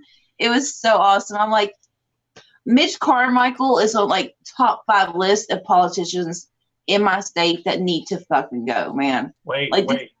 News flash. Stevie's getting married. Congratulations. Well, you might need to ask Jimmy's permission first, though. Yeah. I can wait. Women are the Mexican. So Hey, just got White redneck. Polyamory is a thing now. Polyamory is a thing. Polyamory. Ask for permission first. That's the only thing. Hey man, Steph's a catch. I mean, seriously, she's smart, she's funny, and she's pretty. Like, She's seriously pro-union. I think that's her number one issue. mm-hmm. Who is this person? I really wish that she had an opportunity to come on the show. I love Jimmy, but he's kind of a show. She's kind of a show, so it's like, you know, it's really hard to get a word in edgewise between him and Ron. But God, I wish she could talk more because she's so smart and she's so funny. The miserable liberal. Yeah. One thing I definitely will say about Jimmy and Steph, though, they are some classy fucking working class people. Mm-hmm. Because honestly, I've had the purview of watching them over the past couple of years, and they've taken a lot of fucking heat and shit for some of the positions they've taken. And and not always in the kindest terms. I mean, wasn't Sam Cedar's little sidekick attacking Jimmy recently? And then, yeah, Who's he that, did. Janine Garofalo? And then Sam Cedar piled on. Like literally within a day of that being published. Yeah, I can't listen to Cedar. No. I think people have finally realized that Sam Cedar is a pretty little shit. Yeah, I really couldn't tolerate him. Like once he started covering third parties, like that was a moment when it's like, this dude is just, whatever. So Dave, have you seen anything of Janine Garofalo's? Man, she's like off the radar. What's her? The last time I saw her, she was with Sham Sheeple, and I haven't seen her in a long time. Yeah, that's my take as well. There was a show she was on, and then that was about it. And I'm not talking about West Wing. There was something else she was on briefly. She kind of went nuts, And I'm not even talking about the with the tattoos or whatever. But are you talking like Randy Rhoads nuts or remember Randy Rhoads back in the day? No, she got a little paranoid. Yeah. And I don't know what happened. I really don't know what happened. And I like Janine. You talk about a smart, political, astute persona. I mean, she was right on so many things back in the day, back during the Second Iraq War. Anyway, it was a pleasure talking with all y'all, but I need to take off. All right. Thanks for coming in, William. Thank you for having me. See you later, alligator. See you later, alligator. See you, Tech. Oh, man. So on her official website, the last stuff that she has on is from 2016. Wow. So she probably did drop off the radar. She's in Guantanamo Bay. Ouch. Were you talking about Janine Garofalo? Yeah, I've seen her. Like the last things I've ever seen from her, she's been on Sam Cedar's show, and it's just been awful, just awful. She, I'm in Sam Cedar's kitchen. I think someone's looking at me. Yeah, you're on YouTube, you jackass. Well, he's like looking at you. He's like quasi famous because he does like voiceover acting. He's on like Bob's Burgers. Right. And a couple other cartoon shows like that. So that's where he gets his gravitas. Dude, that was seriously, I knew of him as a political, commentator before I knew that he was on Bob's Burgers. And I'm like, I love Bob's Burgers. And then I found out he was on there. I was like, God, why? It's like, I actually like that character too. It's like, shit. I guess he's a better voice actor than a commentator. Yeah, he was the health inspector. God damn it. He's got to go and fuck up my cartoons and stuff. Come on. So I'm not be fucking YouTube up.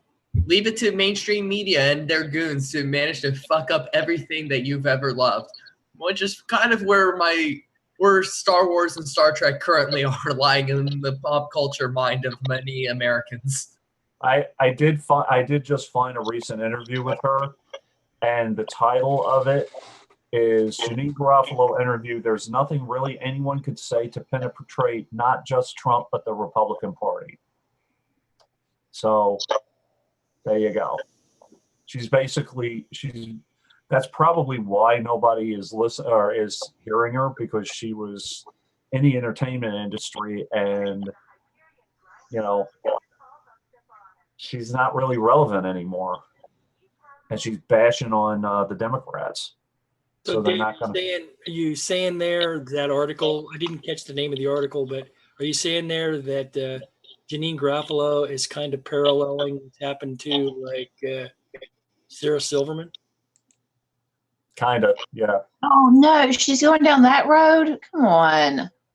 It sounds like it, yeah.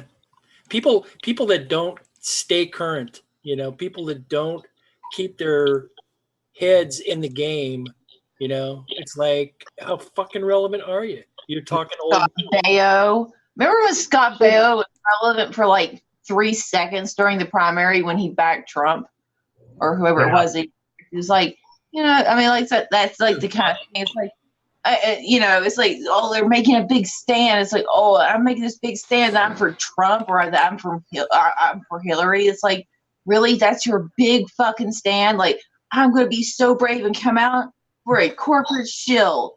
Yeah. What? If you're going to be bold and brave and do something new, it's like, fucking come out for a third party candidate. Seriously. But that would actually involve utilizing something called integrity. Well, then you might actually be educated on shit instead of just, going by what information their bubble gave them. Well, Kevin's raising his hand again. Oh, sorry, Kevin. Hey, what do you think would happen if, let's say we had one representative for every 30,000 people within an area or location? How many representatives would you have in this country? For each state, you get, a certain amount of representatives, one for every 30,000, and it doesn't exceed that. There'd be a hell of a lot more, especially for California and places like that, So it could simply do the math, right? We've got 380 million people in the country. Yeah. 300 and what? What's the population? I think it's like 330, 340 at best. So it's come down. I was thinking 270, but yeah, probably come down. To be honest with you, it wouldn't really matter. Well, one for every 30,000. One representative. How many representatives in the House of Representatives and how many senators do we have in the the House and the Senate? That's limited to 535. Maybe if we, see Bernie's putting out, okay, we have straight off the Constitution right here. This is the basis for all of our goddamn laws and everything. Okay, this is how we're going to settle a fucking dispute. Why not? Because it's made the argument Congress must declare, but also, I'll read the part I'm reading off right here. It's the number of representatives shall not exceed one for every 30,000, but each state shall have at least one representative, and up till such enumeration shall be made. That's the basis of how they set up the numberings for the House of Representatives. For each state and all. And technically, we're not running by this model anymore. So we could make the argument. Wouldn't it be convenient if we had another what do you know? It also says you have to hold an election when there's vacancies. Well, if we started following this, we'd have magically 6,000, 7,000 extra vacancies all of a sudden opened up. Now, what if you get to 535 people? You think maybe you flip that around, make lobbying illegal? It might balance everything out a little bit more. And we got a constitutional basis for it. You can read it right off there. It's what the hell? Article 1, Section 2, Part 3 of it. You just need to get rid of gerrymandering. Well, this kind of fits right into that because we would have appropriate representation according, constitutionally.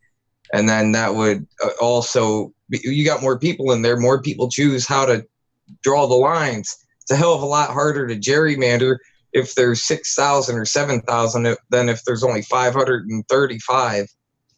I think if you... Sorry, go. You go, Ted. Oh, I was just going to say, generally when people bring that idea up, the idea that Kevin's talking about, you'd think maybe that we'd have better representation. We, the people. But we're making the argument constitutionally with the Yemen thing that Congress has not declared war, and they haven't. Well, let's make the argument that Congress is not fucking set up another 5,000 or 6,000 goddamn elections according to the Constitution. Well, and then Ryan brings up the great point of gerrymandering. If we were sitting here with the numbers in front of us and going, there's the discrepancy in that state. There's look at these districts here in this state with their gerrymandering. They're getting less representation. They're getting more representation. Smaller states, less population. That whole idea, we the people want to have representation. We want to be heard in Washington, D.C. Whatever it's going to take to get that, I'd be all for it. There's an easy way. There's a McDonald's for every 5,000, or in every town of over 5,000 people. So just for every 6 McDonald's, give 1 representative. Oh God, that might work. Trump would be a fucked up way to count. McDonald's did all the counting already. Yeah, and Trump, right, being God, McDonald's is a better accounting company than they are fucking. Hang on, someone, go tech. Go tech. Sorry, guys, I was done. I'm gonna unraise my hand. So in Australia, they have a system where the government has set the rules of how the boundaries are to be drawn up, but then they let the Electoral Commission draw the line. So the government doesn't have any say in where the lines are actually drawn. So they can't say, "Oh, we want this zone drawn a little bit lower. We want this one a little bit higher. That one a little bit wider." They can't. The Electoral Commission says, "This is your zone. Go for it." So they draw everything once and call it good. Well, they will see, and they will change them depending on population flow. So there's been a flow to Queensland, so they readjusted the Queensland seats. That'd be more close to constitutionally, like we should have every 1 representative for every 30,000. Well, it depends where the 30,000 are. And how big of a location do you have to get in what area to get 30,000 to make a district? Dave's dancing with his hand up. Yeah, so I'm not a huge fan of the Lee Camp setup. I think he has some great content, but he recently did stuff on the rigging of the primaries, the rigging of the elections. It's not just one thing. It's not just if you get rid of gerrymandering, we're good, we're set. We have the DNC setting up, basically saying that rigging their own primaries is free speech. We have the black box election machines. We have, electioneering. We have unfair practices. We have money flowing through in and out of politics. It's a multi-layered, multi-leveled corruption system. So it's not just, gerrymandering, yes. Gerrymandering got me Pete King. So I don't like gerrymandering, but it's not just that one thing. So you get rid of gerrymandering, we're good. No.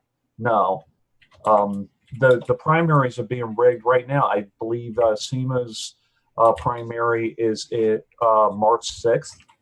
So anybody in Texas, take a look at that. But you have the incumbents. They refuse to debate because they don't have to, because automatically they pretty much get the endorsement from the DNC, their state, local, and national DNC chairs, unless they really do something horrible. And, God's sake, Hillary got the nomination. So, Dave, we got to start somewhere, man. Gerrymandering. No, it's in the news. It's in the news and whatnot, and you're complicating it. And I completely agree. We've got all these different factors, but gerrymandering is huge. However, I don't want to get to a point where we go, okay, we've taken care of the gerrymandering system, we're good.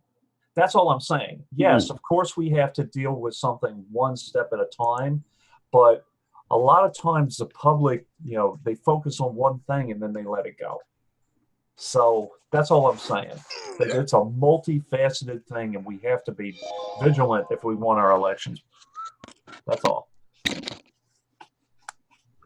Bye. I mean, that's the thing. It's like constant vigilance. That's the thing that we need, but we keep backsliding. That's the thing. It's like we get a little comfortable. We make a little headway, and we get way too fucking comfortable with that, and then we just let it slide. Then Stevie goes to McDonald's with Joe Manchin, and then everything goes. We're completely fucked if Stevie's going to McDonald's with Joe Manchin. Joe Manchin gets her meds, and then we're good. With a knife and fork.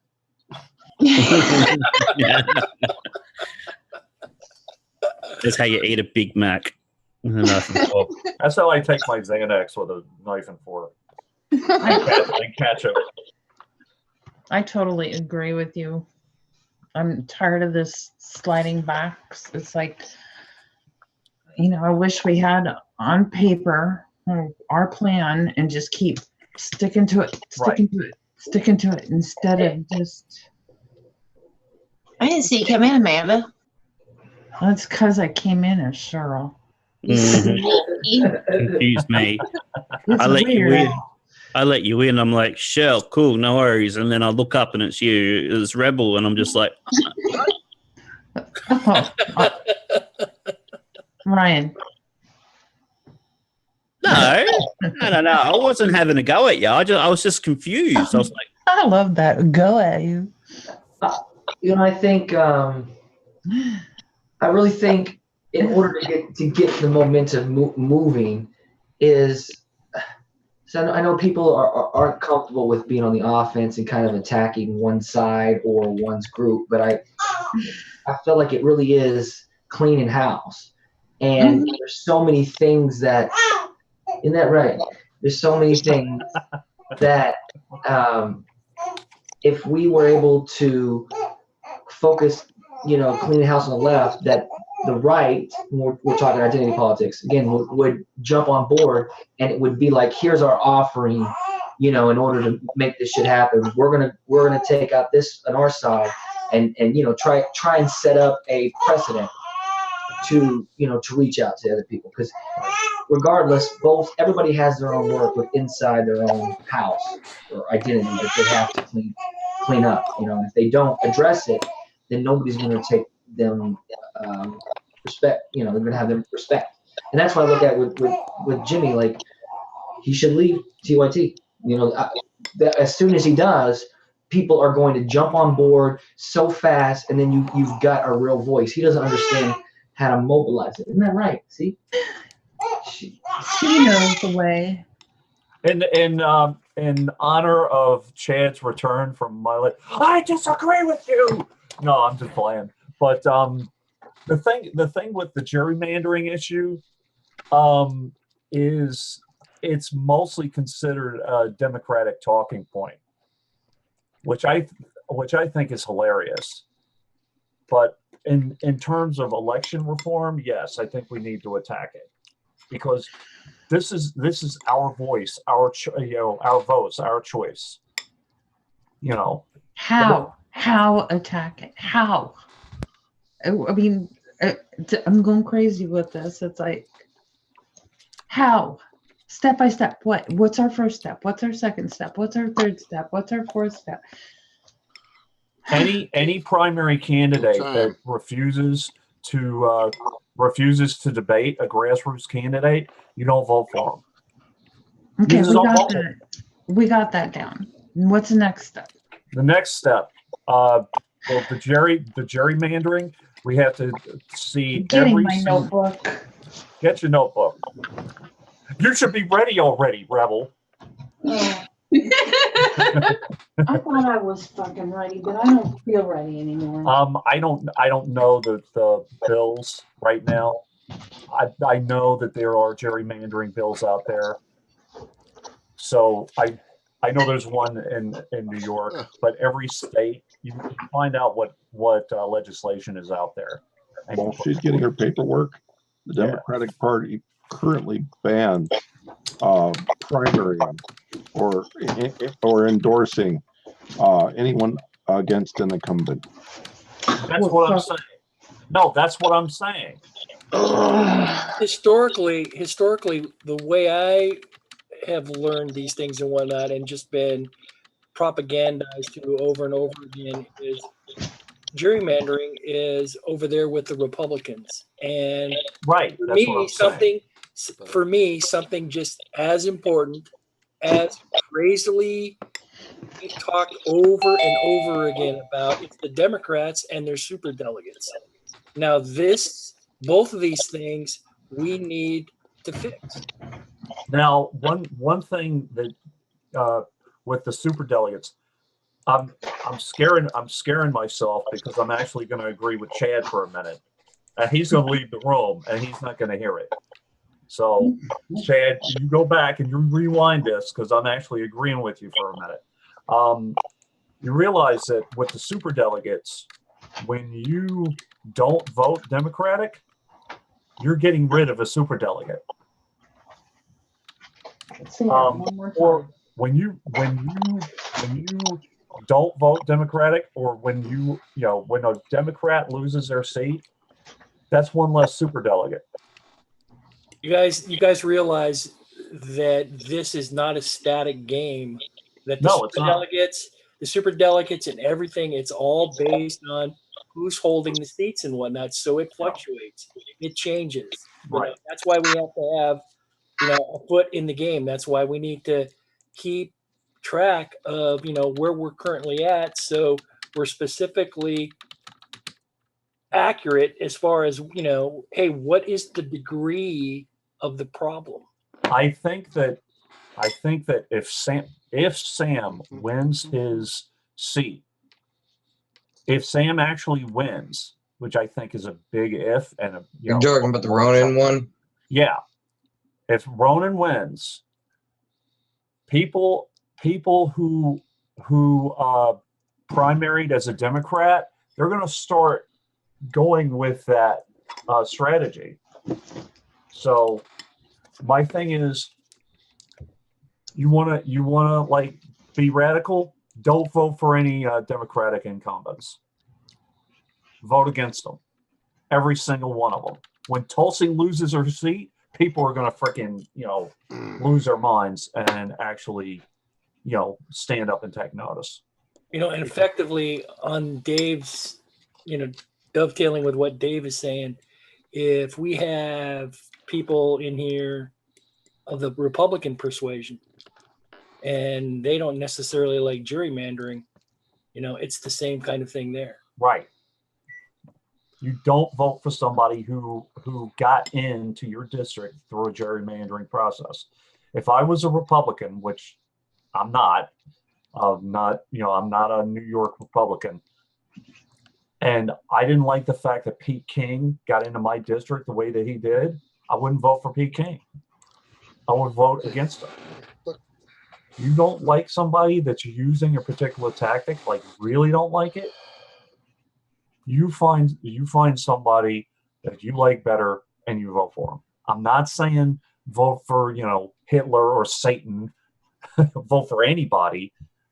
I'm saying that if you vote them out, but at the same time you don't want to create a worse problem and get incompetent or even more corrupt people in.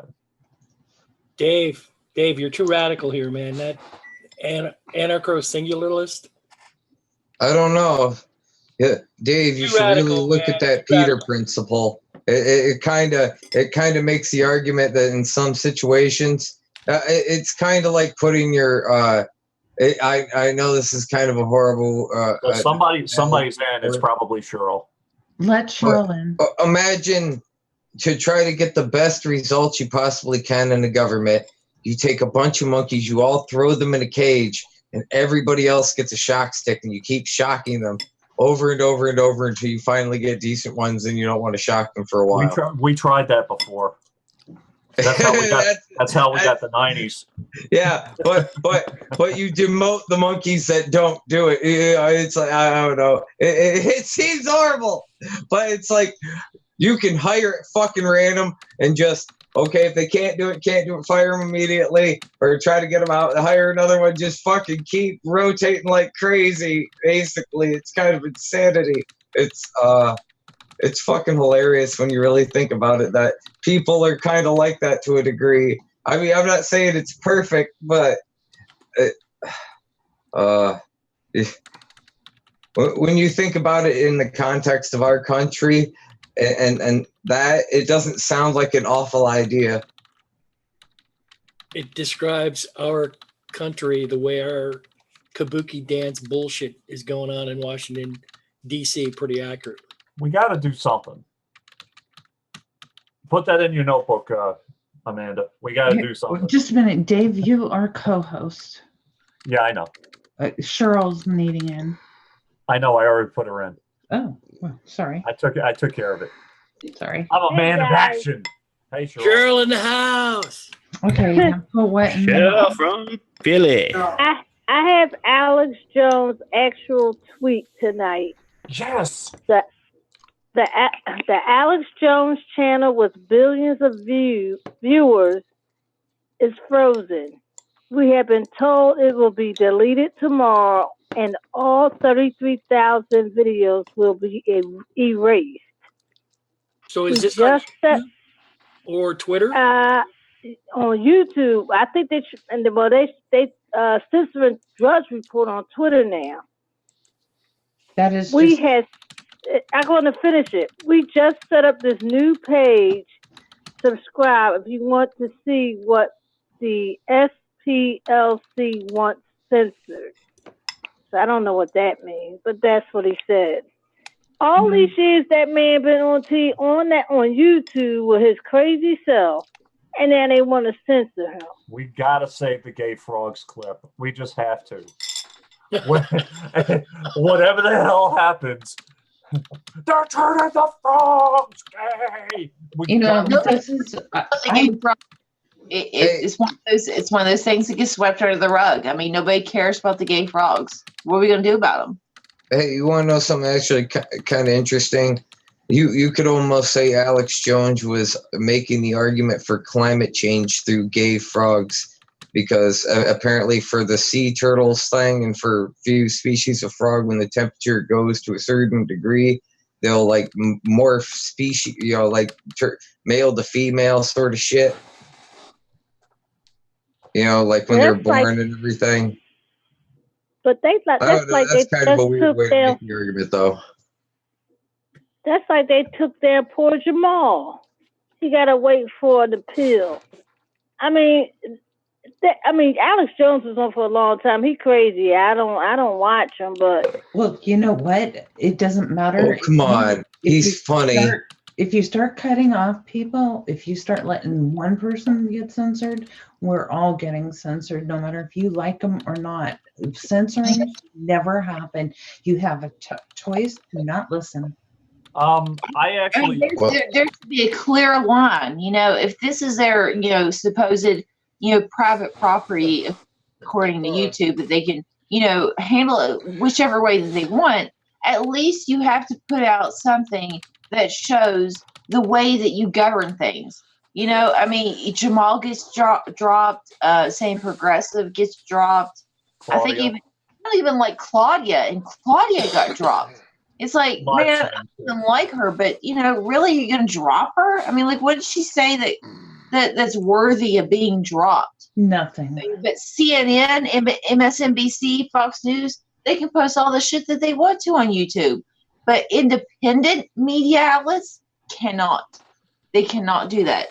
I mean, when's the last time you heard Fox News or MSNBC come out and say, "Oh, hey, our YouTube clip got banned"? That just doesn't happen. That happens to independent media outlets that actually speak the truth. Well, here's my thing with that. I'm already looking. I know Snork may know more about it. I'm talking to Fly about it. I actually applaud YouTube for this, because for doing the Alex Jones thing, because they just cut their own throat.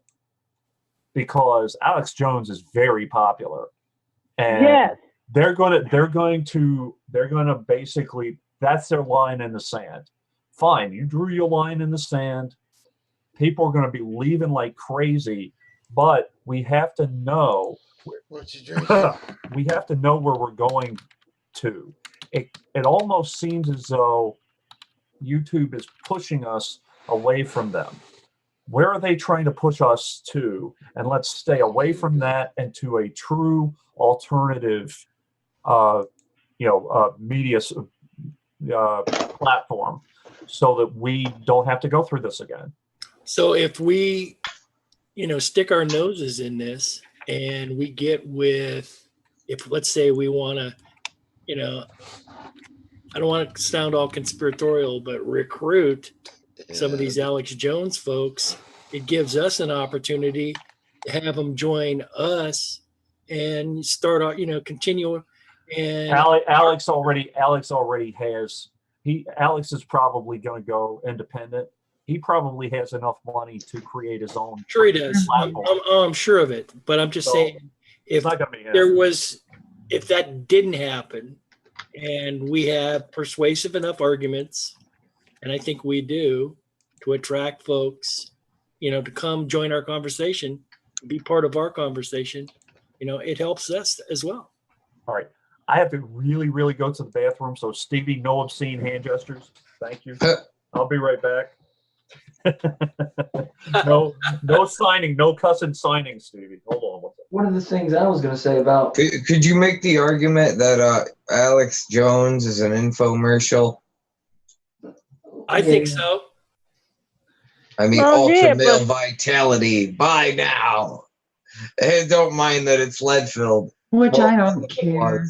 I really don't. But he has a lot of following, and I think he's going to go after them.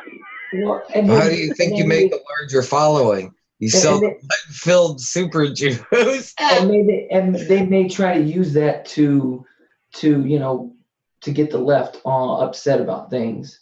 You know what I mean? Because if they could get the left upset about what he's saying, then if they promote his silence, then it falls. You know what I mean? I'm trying to figure out like where's the end game. You know what I mean? Because even still, like, there's a reason why Alex Jones has been on for so long, anyways, and that's because they want that out there, because it helps keep people being able to call them crazy if they're actually talking about something real.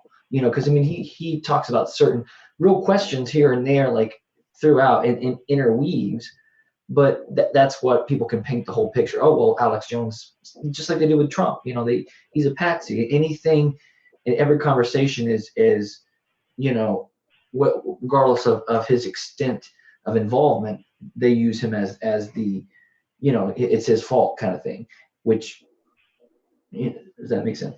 Yeah, no.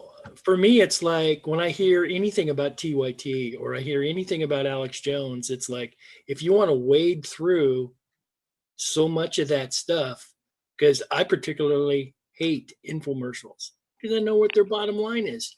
I'm not into it, I can figure out what products I need. I don't need to wipe my ass any better than I'm doing right now, effectively. So, no, I don't have an answer to this. I'm going to leave that one hanging. I sent it to, you just made me think. Did you guys see that thing where Will Smith was talking about, motivation and stuff like that?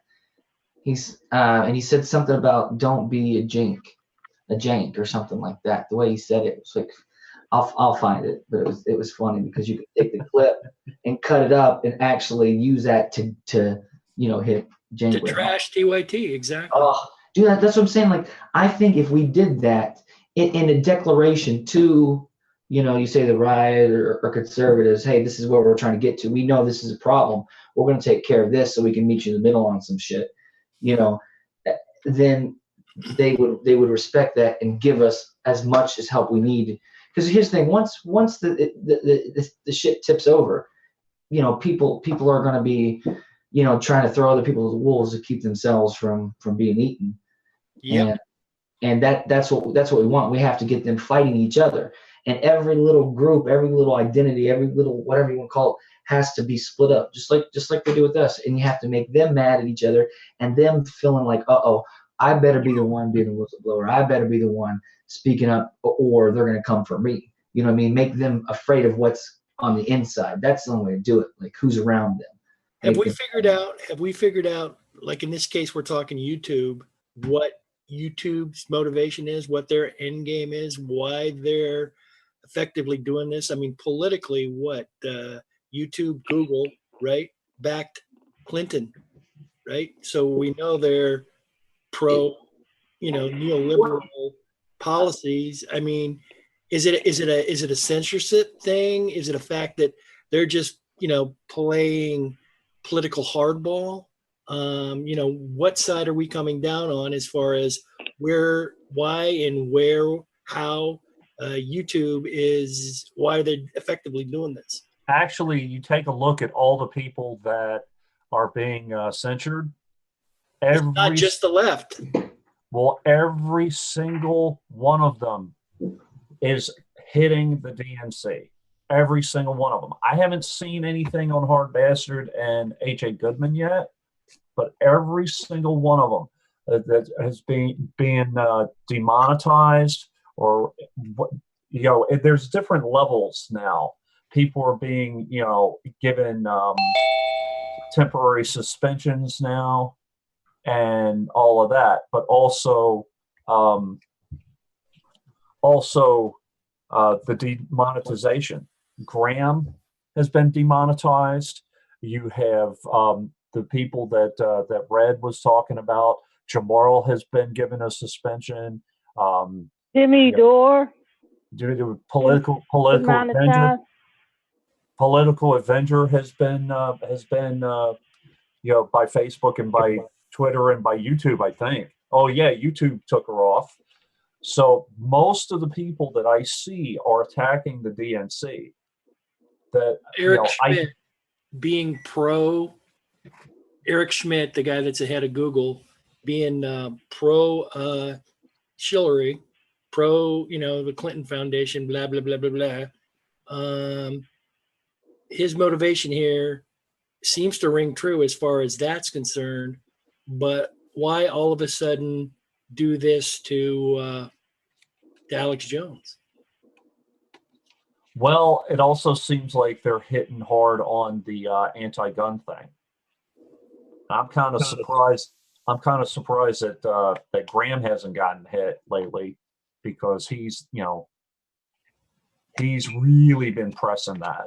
But that's what got Claudia. That's what got Political Avenger, and that's what got Sane Progressive. So what got Jamarl didn't make any sense either. But you also take a look at who they're interviewing. Jamarl was interviewing Caitlin Johnstone, and his live stream was cut. So they had to come up with something. No, Same Progressive he was interviewing. She called in. Yeah, he was supposed to be interviewing. He interviewed her later on in the evening. No, but yeah, I know what you say. I was there. I saw the whole thing between him and Sane Progressive too. And Sane Progressive was basically telling him he was being weak on the whole thing, which that wasn't what they said that he was being suspended for. It was actually something that had happened 3 days prior. Oh, and by the way, Tim Pool had a suspension as well. However, he appealed it and he got it taken off. Well, it was about the gun thing. Sorry, Dave. Like a badge of honor. That's how you know. It's like watching Bernie during the primary and watching the whole blackout. It was validation. I mean, obviously, it pissed people off, but it was evidence in real time that what these motherfuckers doing. And I don't think it's necessarily about what Google's end game is. It's more of an extension, an arm of of the powers. There's a reason why certain people are in certain positions and why they're able to collect and be so rich and have so much access is because they basically turn their shit over to, you know, our government. Hey, I'm going to go on mute. I'm going on mute right now. I gotta get under the dryer. I was gonna play this real quick if you guys Share it. Wait, Charles being silenced. Oh, I'm just playing. All right. If it's James, we'll just get James censored off of this. And that's what I mean. Can you guys see that? There we go. Wow. I just saw this Rumi quote that I love. Set your life on fire and seek those who fan your flames. The Philly translation of that is don't be hanging with no jank ass jokers that don't help you shine. The prerequisite for don't be hanging with no jank ass jokers. I fucking love that shit. Where's it at? with no jank ass joke. With no jank ass jokers. With no jank ass jokers. That's fucking. That is don't be hanging with no jank ass jokers. You know, I fucking love that shit. They could hit back. You know that. Can't, freaking with his music. With his what the hell? Yeah, I'm just saying. I mean, that's trashing TYT, and I love it. Dude, that's what we gotta cut it up, and then we gotta make that motherfucker. What's the full thing in context? What the hell was he saying? Well, give me a finish it out. It's only 30 seconds. Okay. Will Smith is not alternative. I have to say. I'm just saying. No, he's not. No shit. Saying. All right, I'll just start from there. Here we go.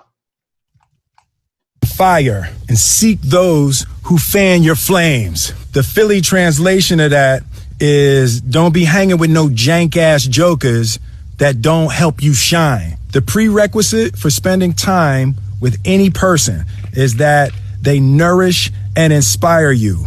They feed your flame. Look at your last 5 text messages. Are those people feeding your flames or dousing your fire? Put your phone down for just a second and look around. Look to the people around you. Are those people throwing logs on your fire or are they pissing on it? The people that you spend time with are going to make or break your dream. I just saw this. So basically, we need to clip that out and send it to Jimmy Dore. Yes. Don't be hanging with no jank ass jokers. Don't be hanging with no jank ass jokers. I fucking love it. Yes, I agree.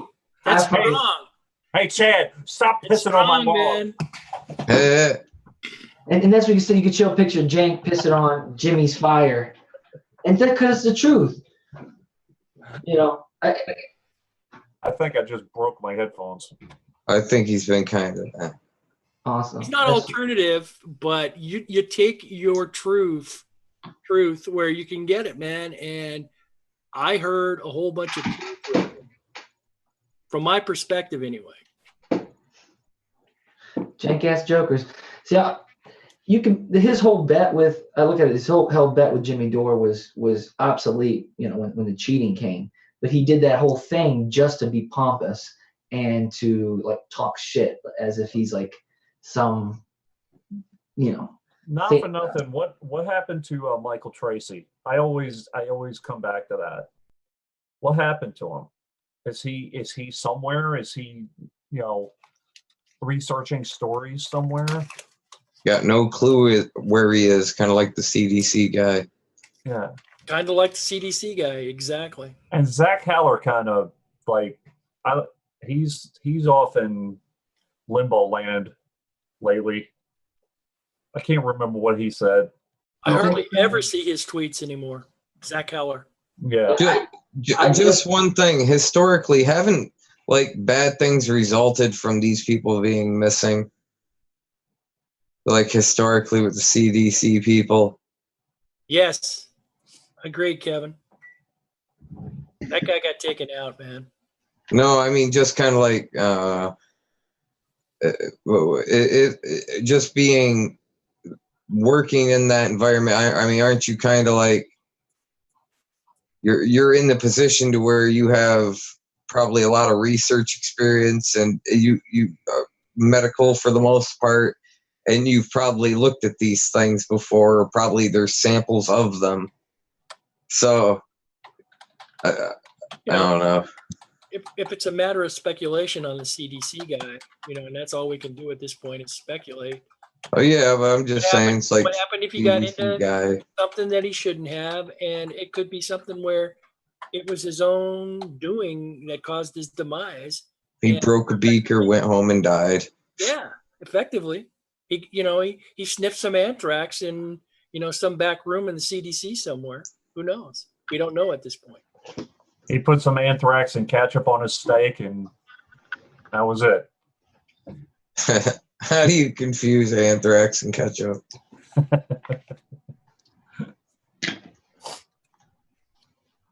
Better question. The CDC is getting pretty fucking lazy if they're keeping their condiments in the same fridge as their specimens. Now, Kevin, I know you keep your blood in the fridge, along with your beers, right? Oh yeah, I gotta keep that surplus in there, just in case I get a large puncture wound and lose a quart. Oh yeah, remember? I don't know any baseball people in here, but a few years ago, when Ryan Braun got off on a steroid beef because the tech kept his blood in his refrigerator for a little while and then shipped it off. Does anybody remember that? Not that particular guy, but I go back a long way with baseball. Are you a baseball guy, Dave? I was when I was doing fantasy baseball, and Brian Braun was on my damn team, and I traded him for that very reason. I was like, oh, Jesus Christ. So, but first off, I don't know how I feel about the whole steroid thing. I think it's if you're willing to do that, just make sure that the rule is consistent and equitable for everybody, and that's the point. They're not. I'm not a big fan of roids when women are using them. I like curvy women. I like shapely women, and roids and women.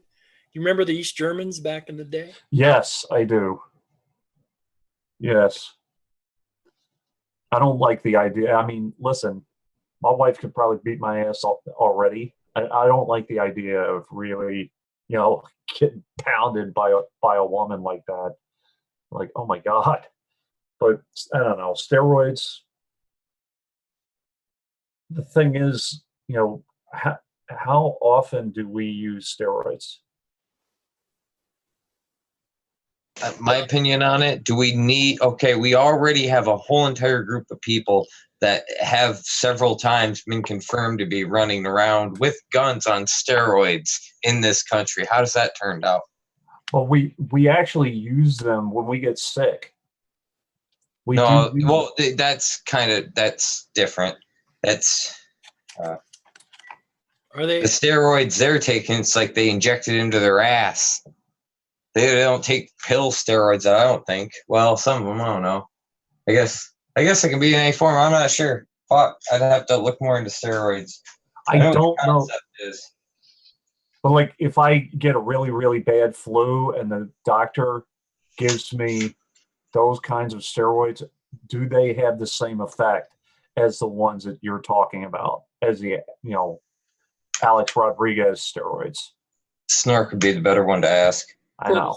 Cortisone shots. I've been holding off on a cortisone shot for a very long time. I'm sure it makes you feel good for like a day, and it wears off.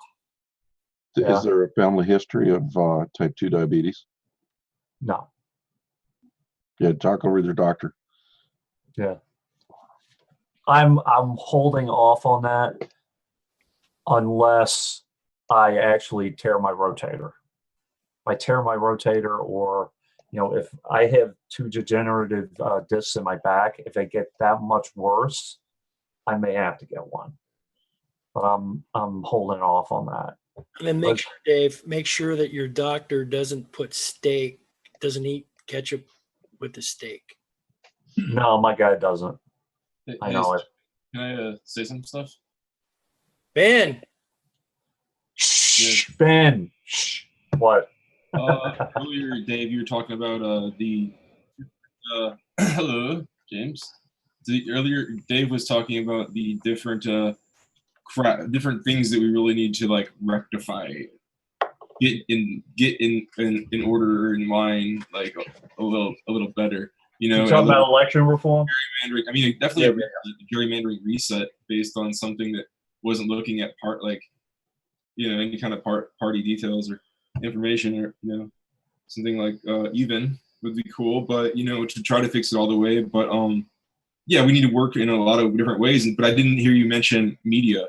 So like I think media and the internet censorship crap like that's really big. I mean, Rebel mentioned we talked about it. The other thing I was thinking about is like James won't like this, but it's like I think that I think of Democrats as being more like still, at least I think they're more scattered all over the place in terms of like ideology, and I think like from younger generation to older generation, like they're not as like in step and like in the same kind of like thinking, and like they're not like the same kind as much as like Republicans are almost like a religion or something, like a family thing. And more so, I hate to stereotype and I hate to say that they're not more as nuanced of a party. It's not really what I'm trying to do. But I do think that at least what I can say for sure is that they had their moment where they had like a soul searching, that like the Tea Party, they had like or not, well, I mean, I'm sorry to throw that word around so much, but they had their moment where they were existential crisis, didn't know what the party was going to do. But it seems like it's basically came back into like one thing, and it's like they know who they are and like it's good. But the Democratic Party, not really. So I was trying to think how we could compensate for this, and then I was also kind of listening in and basically feeling the same way, which is just like that the Democratic Party is completely hopeless, especially with what Stork said actually. And it's like it's so hopeless. It's just more. They're always just seem more and more hopeless, and it's like the longer that you delay to do anything, like Rebel is saying, the longer that you hesitate or don't really get around to having like just having defenses, having safeguards, having different recourses or plans of action. It's like kind of the worse off you are. So one thing I was thinking was, well, what you could do is try to take some from like the alt-right. Try to take, well, even in the Republican Party, there probably is an age gap. So like, what is the young? Because I heard before, like 59% of Republicans under the age of 40 were in favor of legalization of marijuana. I mean, like, so under 39. So it's like, I think, you could target like under 40-year-olds in the Republican Party. Maybe some, not really target, not marketing. Just I think that if you had a broader, if you went third party, I don't know. The reason I said James wouldn't like it is because I don't think Greens are the answer. I think they're going to go from 1% to 2%. I mean, that would be like an achievement for Green Party people. I mean, like it's like, well, anyway, I'm not going to ramble and go into more tangents, but yeah, I mean, like another third party, which was more of had a broad policy that picked up anybody of the independents or libertarians or conservatives or all of the disillusioned, disenchanted former Democrats like myself. Well, first off, yes, Joe. It's supposed to be a joke. The ketchup with the steak thing is supposed to be a joke. So don't get upset. Everything's okay. Everything's gonna be all right. Second off, I think that as far as the Democrats not being as organized, blah blah blah, it depends on if you're talking about local Democrats, state Democrats, if they were already in office, incumbents, whatever. The Democrats and Republicans are in lockstep with each other. If you listen to them with their talking points on TV and on electronic media, they basically echo the same thing over and over again. And even progressive candidates are starting to do that as well. People who say they're progressive candidates, so their platform is very, very almost cookie cutter at this point. I don't think parties should matter. I really don't. I think that anyone who gets involved with a party can be corrupted just like any other party. And I know people have made the point. I know people have made the point that the Greens, a lot of them are pissed off Democrats. I know that the Greens are afraid that they're going to be co-opted. But the only way that the Greens are going to be viable is that they change. Hopefully they'll change in the right way and get the right people in and not be corrupted. But parties shouldn't matter. So it really should. A different person in a different universe, which he's clearly not. And if he were to say he was tomorrow, it would be a sham. If Bernie was a different person, it was like, okay, we'll do this Bernie crowd thing. I'll do this.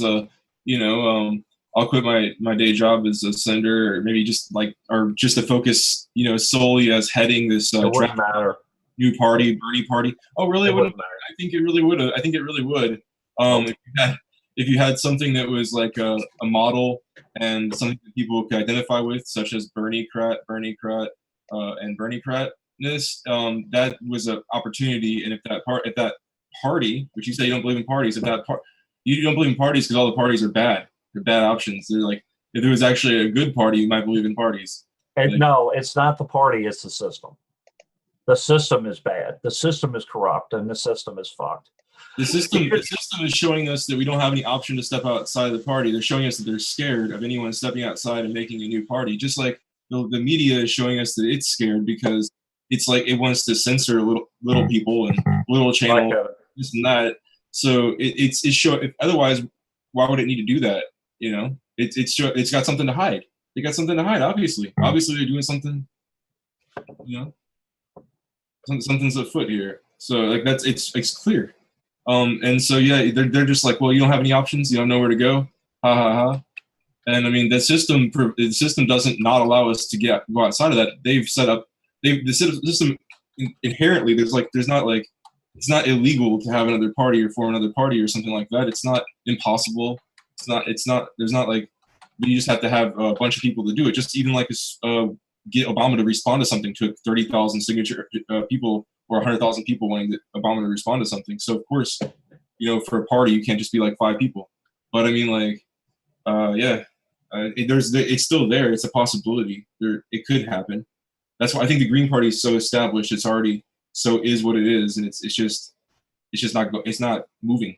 So some of the most powerful movements through the union movement happen with wildcat strikes, which is just people spontaneously getting together and striking and not having this already formed organization. I think sometimes just depending on organization, we become a slave to it sometimes. I'm not saying that a party can't be good, but I don't think that it's the end all be all. High tech. I mean, their whole thing is that you don't have any other choices. That's how they can behave that way. And Tech, go ahead, Tech. I just wanted, if Stevie's still in the house, if she can hear me, is there any update on the teacher strike? Well, teacher strike, yeah. She must have. Chad said, like, they just divide people. I'm like, yeah, he's right, So Red must have fallen into her. Open to try to identify if there's anything that younger conservatives and younger and people who are anybody alt-right or whatever it is or just general overlap that the people have, like regarding like where people are generally I forgot what it was. I was talking to Stork about it earlier. Just some things would be like you don't even need a vote. It's just almost 100% of people would be like for it. And that's why I think corruption, it has to be like the main focus. Because it is the root of everything. Everybody's problem has to do with, and that system. Remember that it's not just a system; it's people that control the system and that keep that system in play. And when we talk about voting, I mean, look at the primary. I mean, voting, we don't really get a real vote. So even voting, we have to do it crazy, have a crazy public, more people in order for them to keep them from cheating. Basically, they're going to cheat to keep whoever they deem not, that they don't want in the house or whatever. So I think it has to be more of a proclamation somewhere, actually having these things written down and then creating, saying here's the way forward. Here's what the future looks like. And the CIA, the FBI needs to motherfucking start doing their job and focus on the goddamn real crooks, and that's not gonna happen either. Well, but the point is to make it public opinion and public outrage. No, I see that? And then you create a way for people within the CIA, within the FBI to, okay, well, here's my way to, help, give the honor that the establishment needs, that agency needs, and which will give the people at the top, make them scared. Again, that's what we're talking about. So I want to keep the threads going here, because we're talking about maybe a couple of different tactics and a couple of different ways that we can kind of bridge both what Ben G was saying, and these ideas about like what motivates people to get behind certain leaders, certain policies. Exact.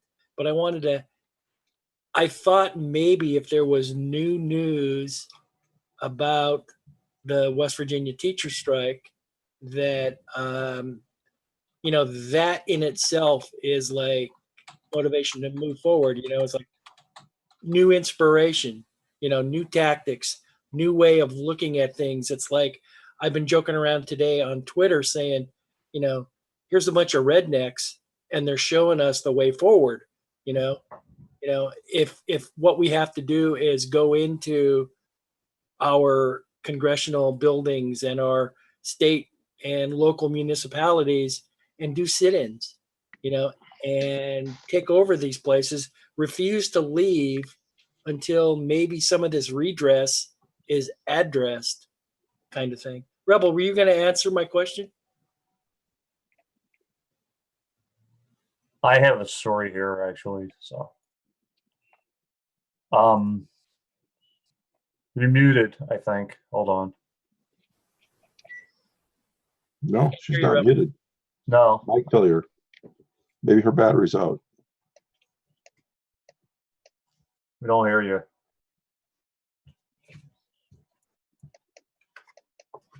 Maybe it's Prince not liking the Prince of Bel-Air. Well, I just Hello? There, you got it. Oh. Can you get me back on track? He was talking about the teachers' strike. Oh, I wanted to say you had an update on the teachers. I just went on, and they basically walked out. They basically walked out because the Senate voted to cut the 5% increase, and that's where we're at right now. That's not all. I've been following them, and what they have done is basically taken like an Occupy approach to it. Right. And they're going hardcore. They're not going to give up. They are in for the long run. And if you go to like occupy.org and then you go into a tab and then it shows like the steps to do an Occupy, they are following all these steps. Meanwhile, they have all these kitchens and all these putting together food boxes with fresh vegetables and fruits and all that, and helping to take care of the students in the meantime. But they are damn pissed. They are angry, but they are determined. I mean, it's like those are the people that got me thinking we need our Occupy. We need our hardcore thing. We need to stay on track and have a plan. I think it's a great movement building example, and it sounds so much based on union tactics, down through the years. If they're feeding people and whatnot, I mean, that is so on point to what everyone needs and has to have, to move forward. I mean, that's powerful. And, if we're not maybe following it closer or learning from there, in my estimation at this point, without knowing more and digging, and I'll probably be digging more into it hopefully tomorrow, to see what their tactics are and whatnot. We need to be learning from how they're doing this and maybe spreading it if indeed it works. I would love to have something set up. There are parents right now that are not being able to really work, and they're trying to figure out what to do with their kids. I think it would be so cool if there were people that were able to, like, maybe the school building can open. Can a school building necessarily open when they're on strike? Do you know that? Completely up to the administration and how, where the school administrations, where they're fed by, what their politics are, who. Okay, so say the gymnasium was opened up and there was volunteer people to take those kids. Because there's a huge reason why maybe more people aren't more involved is, do they have daycare or not? Do they have childcare? Most people, when their kids are in like first grade and through, there is no such thing as daycare. There's school, there's before school care, after school care, and school. Right. So what if a whole bunch of people just part of our movement organizing was based. It'd be like a Standing Rock issue. We could go there, but it's just helping to take care of kids so parents can go to work. I only said, and again, I'm flailing against the limitations of language at this point. I only brought up the feeding aspect and whatnot because that was what I think somebody else mentioned. But along those lines, it's like any of these things that we can do, childcare, whatever it is, to get people out, to get people involved in this, to feel like we're empowering those people, they're empowering us, we're empowering each other, whatever that takes organizationally to do that, that's powerful. That's what we need to be involved with and doing. Because my heart is going out to the teachers and the parents. I mean, it is not easy what they're going through. It messes up schedules. It messes up vacations. They're going to have to make up the strike time in the summer. There are people that have planned their family vacations already because they have to for work, and now they have to let go. Yeah, they're not going to get a summer vacation. It's too late to change the schedule. But this temporary disruption, if it's something that works towards something better, and they actually get a win out of this situation. Yeah, I understand that part, but to make their life easier and lessen that disruption. Yeah, during this time, we try and make it easier for them. Yeah. God.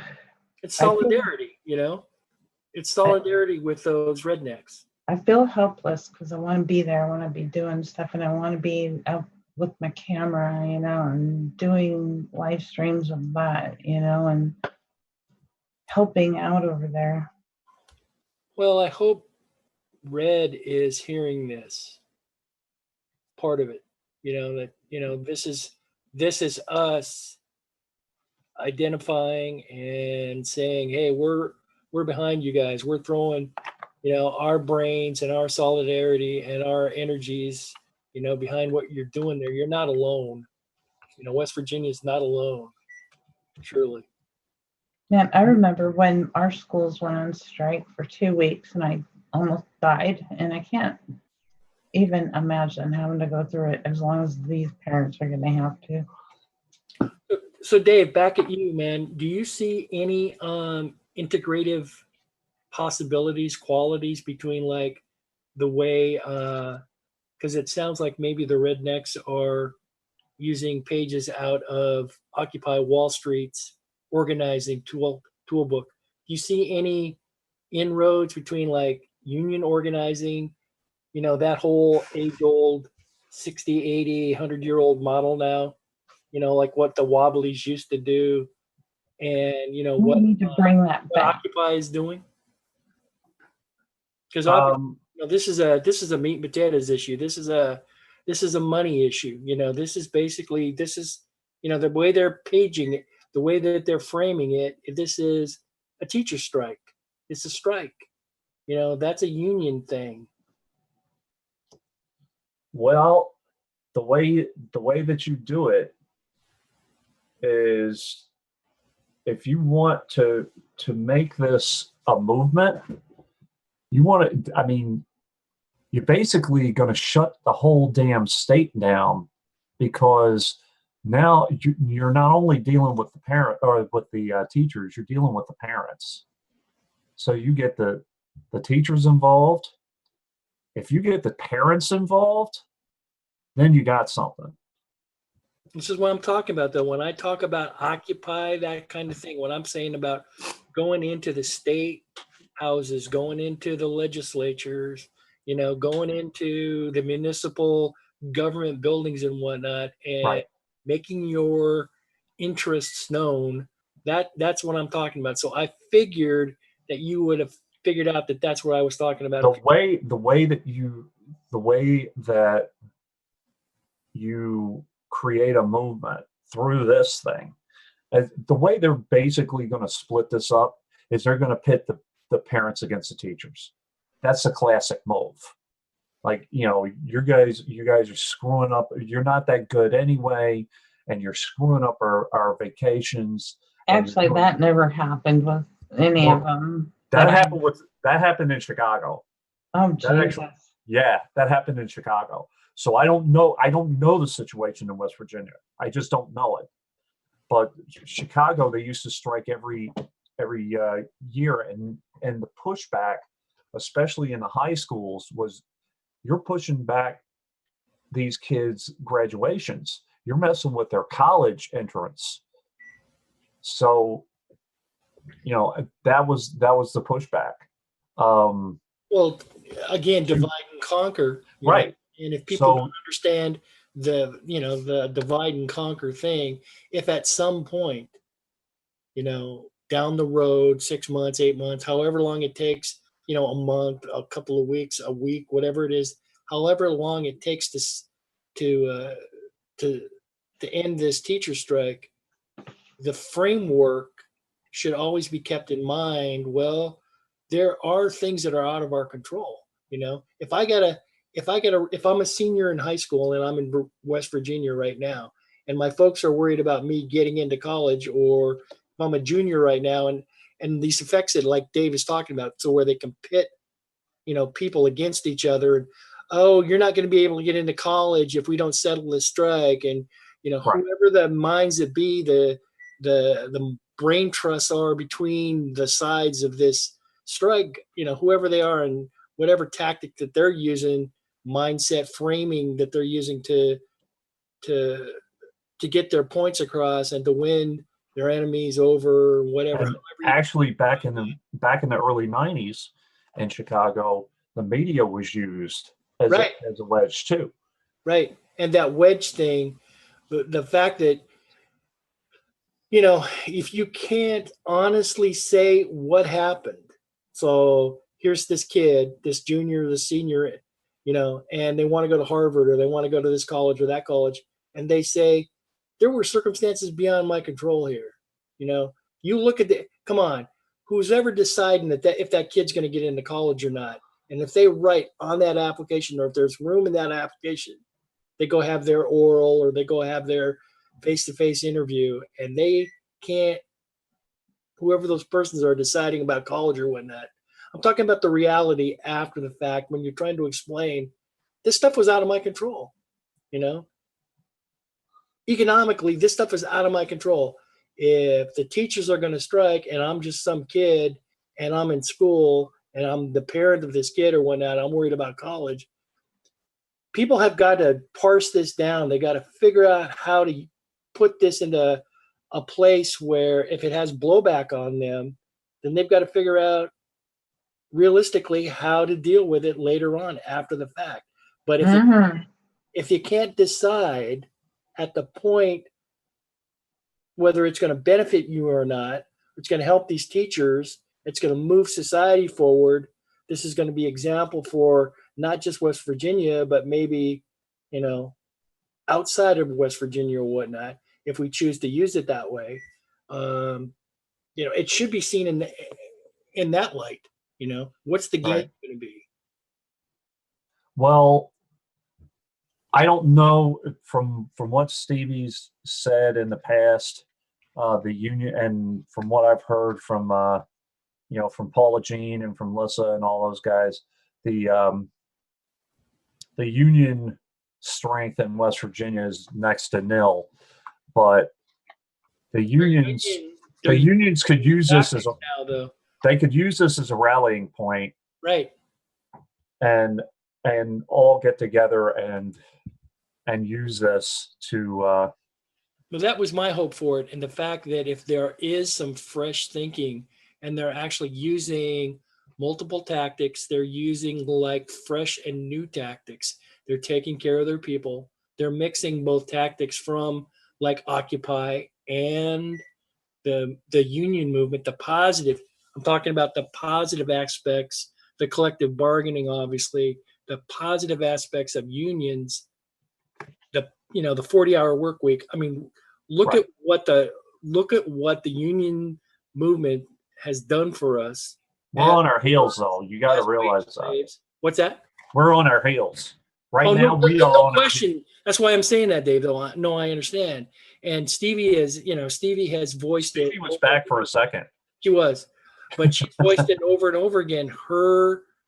She kind of is like tactics, and she's thinking tactically and whatnot. But she's like, there are so many bad examples of corrupt unions and whatnot. We got the bad and the good. Both our politics and our unions. It's like we don't. They've both been corrupted. Money has corrupted both of them.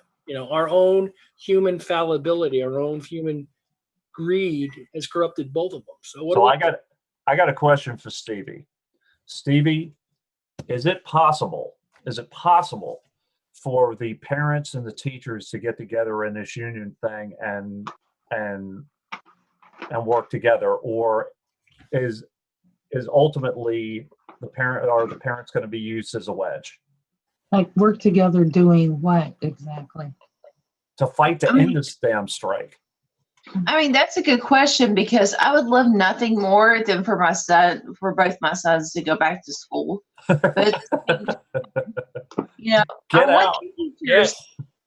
I want the teachers to get what they deserve. I mean, they deserve insurance. They deserve wage. So it's like, I'm mostly on the teacher side, but at the same time, I'm like, yeah, I really wish my kid could go back to school, because he's already missed over a whole week of school. So right, yeah. Well, the other thing too is that once the teachers get back, it takes a while for them to get back in the rhythm, I would think, because they've been in this big fight. They're sitting in Capitol Hill. They're tired. They're whatever, and now they got to sit in a room with 35 kids. It's going to take a minute, and now they're behind. God knows with the curriculum and blah blah blah. So the kids are down a week. The teachers take another week or so to get back up to speed. You've got all that lost time, and the fact that we have to do this. You're being optimistic. This could be a month. Dude, I'm being optimistic completely. I'm being completely optimistic. You're absolutely right. I think you were just like given a certain time frame to work with, because there is none, right? Well, to me, it's like the frustration for me, of course, is where is the focus? The focus should be on how important education is and how important these kids are. And you got these parents and the union and the school districts fighting, in this adult asinine kind of way, and they can't figure out in an adult civilized way how to deal with these problems, and then you've got all this fallout because of it. Well, also, you have to realize from a union standpoint, everybody's eyes are on this strike in West Virginia. And how this plays out is how teachers and administrators are going to react throughout the country. If the teachers cave right now and give up that 5%, bam, it's going to be like a domino effect. So you can't do that. They can't. They can't do that. They got to stick with it. I wish that the teachers here knew how much power that they held, because right now they're fighting for basically equal treatment for insurance. They pay all this money into insurance and they don't get anything out of it. And so when they get the bill, they're like, oh, holy shit, So it's like they're fighting for better insurance. So it's like fight for maybe, I don't know, Medicare for all.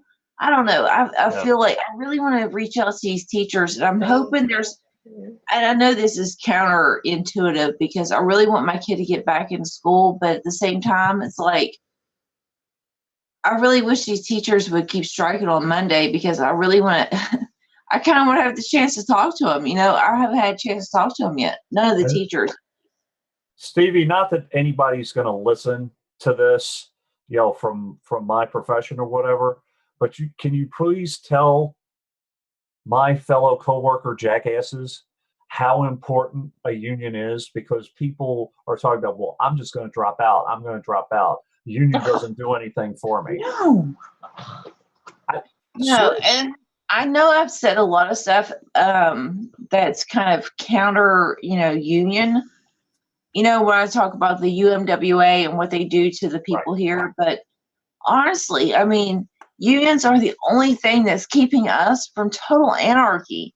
I mean, unions are like the last place that we have to say, hey, this is our problem, and please find a solution to this, because we don't want to use guns, and we don't want to use, like these other ways of being heard. It's like the last place that we can go to, that we can say, please take care of us. We don't want much, but all we want is a wage that we can pay our bills and basically our insurance. I mean, like, is that so freaking hard, especially for teachers? Look, I might be biased on this, okay? Because my kid's an asshole when it comes to teachers. My youngest, okay?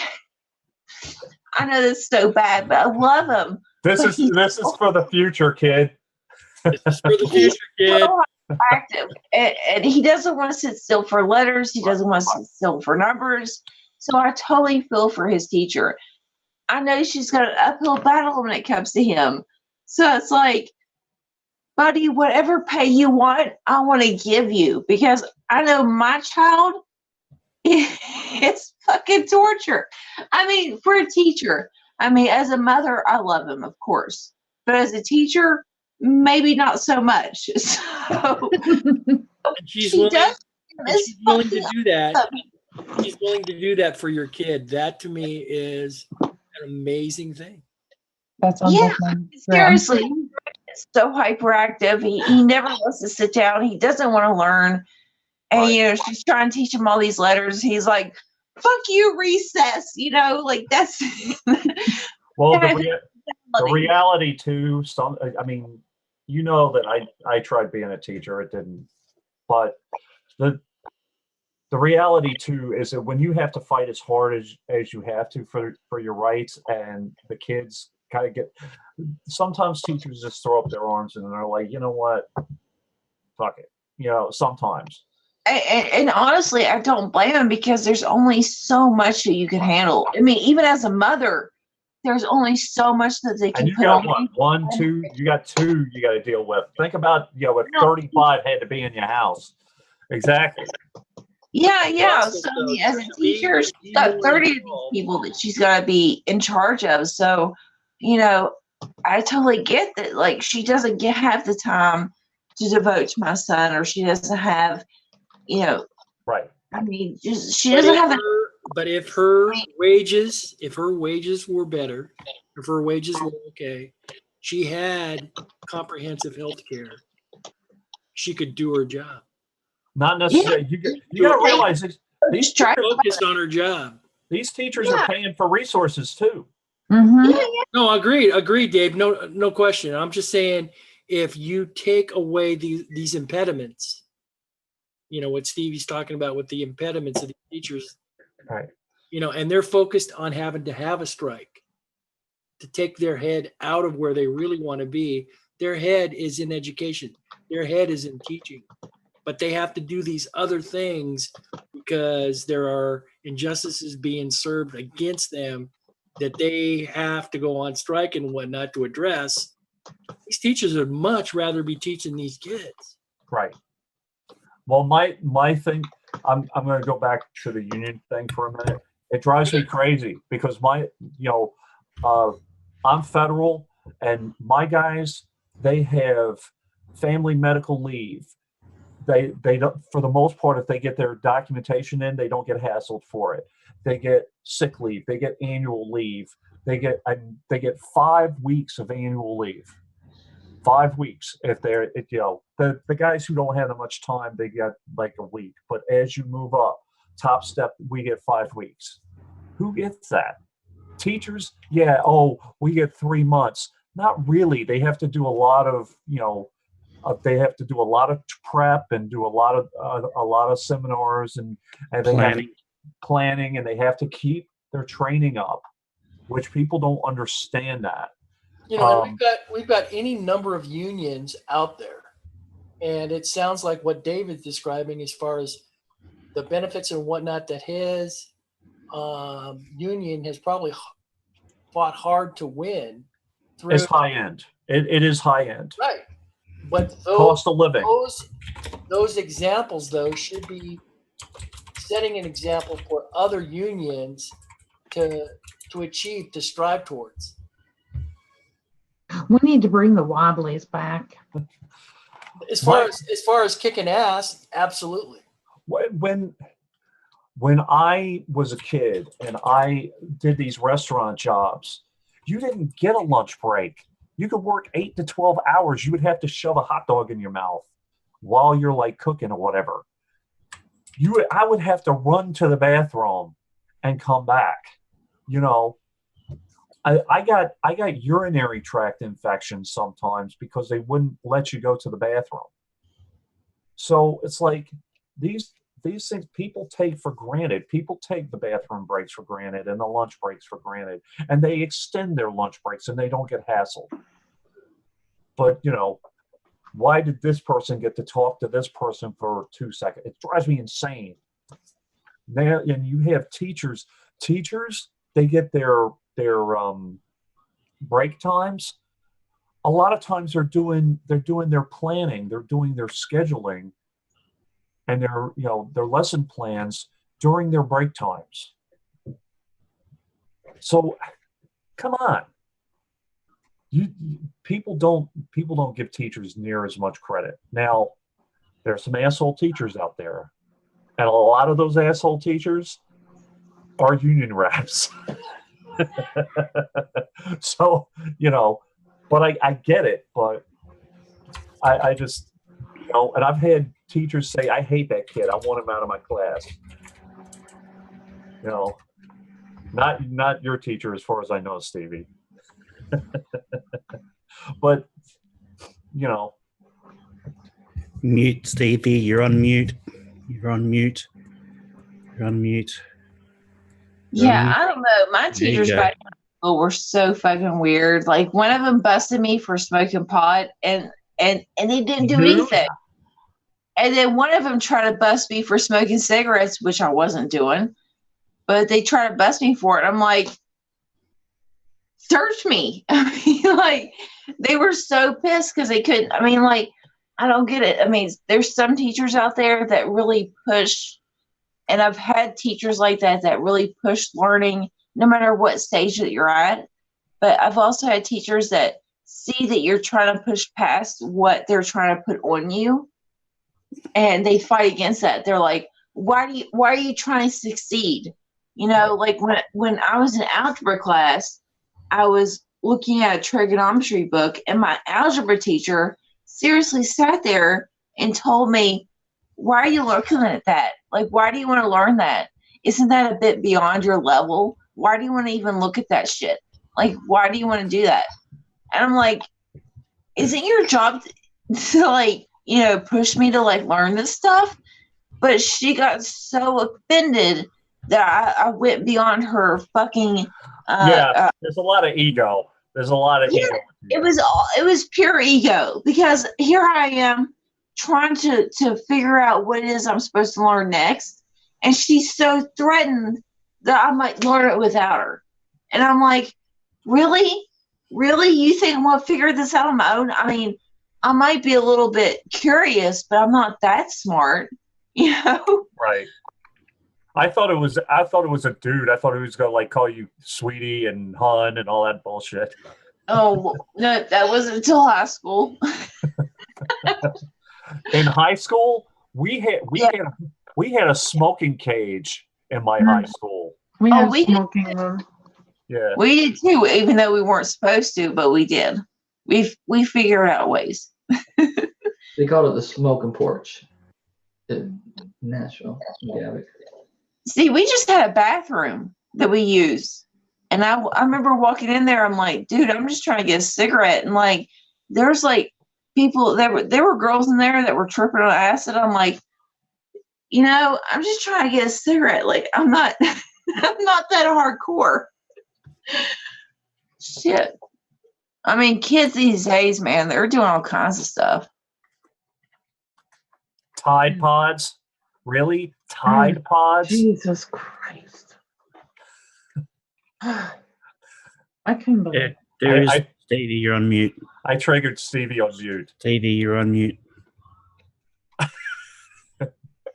Yeah, I mean, when I was a kid, like the ultimate thing was like, yeah, let's go get high, you know? So like we would go and smoke weed and stuff like that, but Well, like the whippets or the whipped cream, you know, containers and all that. yeah, but like now it's like, hey yo, like let's go eat some Tide Pods. And I'm like, I don't know, man. Like that doesn't seem that smart to me. Like, so I know, like our kids that's so far removed now that they're like, yeah, man, eating all this soap, that ain't gonna do shit to my body. Like, let's just mix bleach and ammonia and stand in a small room, see what happens. I mean, Chad. Hi, Chad. Boom. Boom.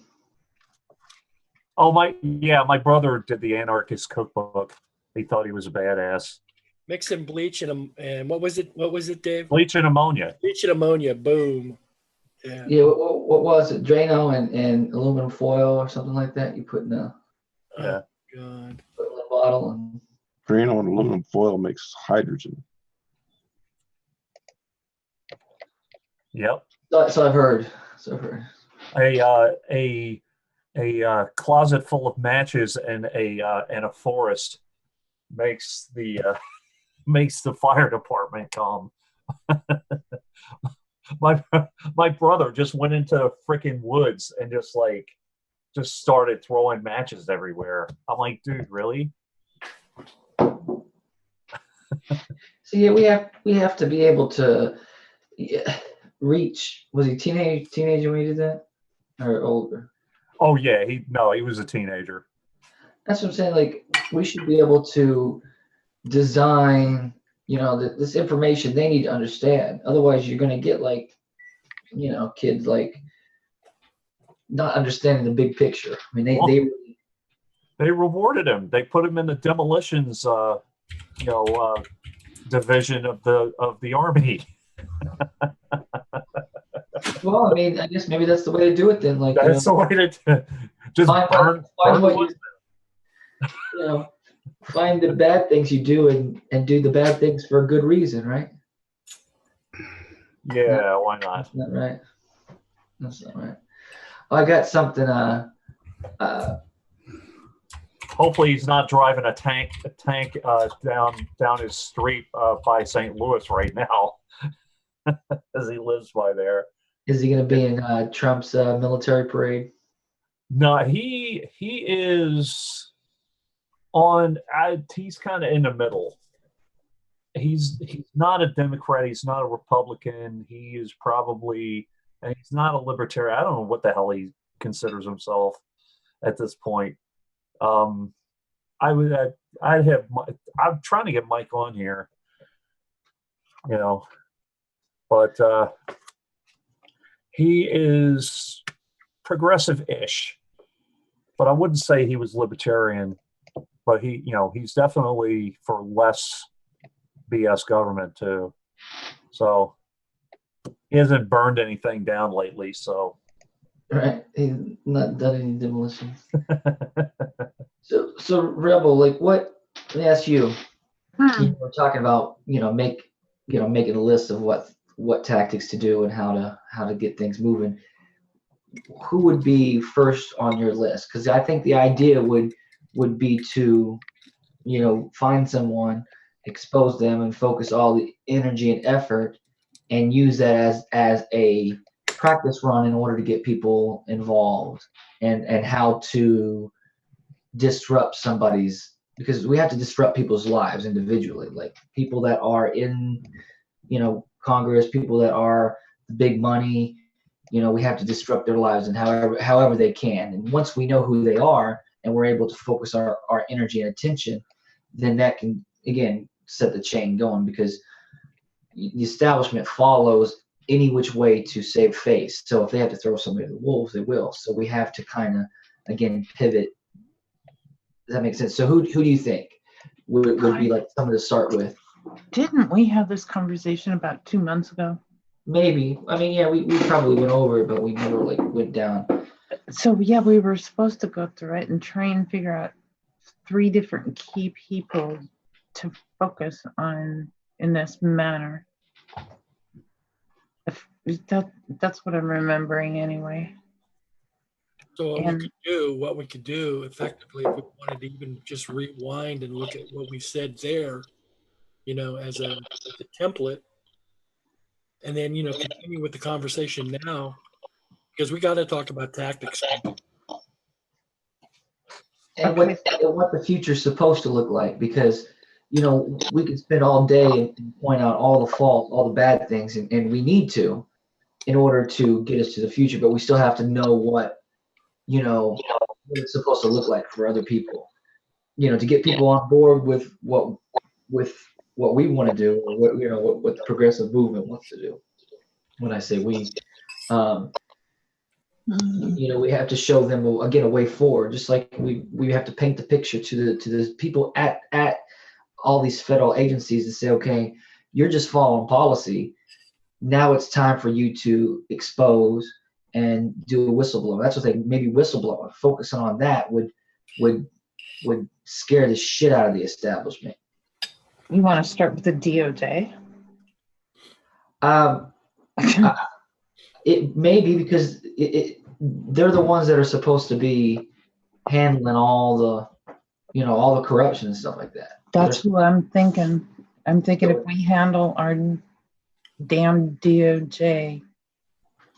So Sessions, then either Sessions need to take down these certain whatever, or he needs to be fired. Like we could almost do a campaign where use again Trump's ego, the whole drain the swamp. Mm-hmm. That the phrase works. It just we know there's not a lot of weight behind it, but we could again use it as a way to get people on board, because ideally people should be able to get on. Yeah, I'll join with you if you're really going to drain the swamp. You know what I mean? If you're really going to take down these people don't like Sessions anyway. But I'm willing to become a Trumper if he would do shit like that.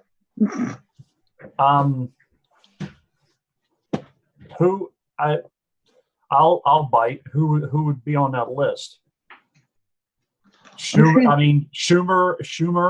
would be on that list for me. I'm gonna go to the site. So, okay, so I mean, we have to definitely get the power players, the ones that are going to, really, kind of tip the scales. Schumer, he's what, high up in the DNC. And he's probably one of the most influential, as far as that goes, DNC wise, and he would probably he's a senator. Yeah, senator in New York. He's my guy. But see, here's the thing: is if we attacked, when we say attack, obviously it's this is nonviolent. This is using information in order to get what needs to be done, what the people demand. Let me explain that. But we could go at Sessions and provide him with all the information he needs to go after, like your Schumers and after your whatnot, and then that's how we could use elbow, Trump into this is the only way you're going to save face, because we don't want Mike Pence, and we don't want what's his name, the speaker, Paul Ryan. So I mean we need to focus on. I get that. All right, y'all. He's gonna shut it down. I actually got to go on the road tomorrow, but I will. I have something to say and announce or whatever. So I'll go on for a short time. I just can't go on for like 4,000 hours. You're actually going to come out as a female. Yes, I'm gonna come out as I lied. I have pants on. That's hot. That's so hot. I wonder if there's like the equivalent of porn. Oh yeah, Rule 34. Well, I'll say real quick. Tomorrow I will be in Lowell, Massachusetts. There is a meeting.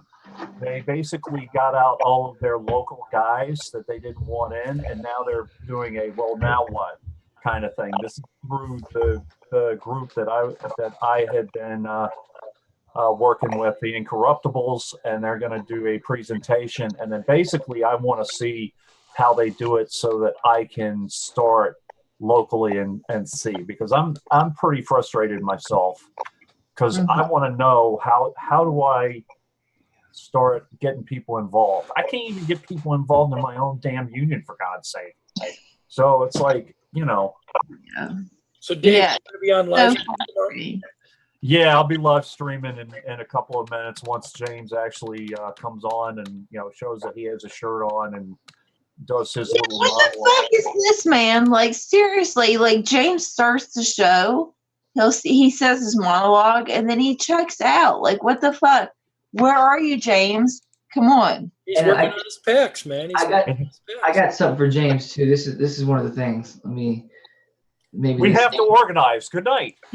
Maybe this will get his ass on here. Sure. So this is We're calling you, James. We're trashing you, man.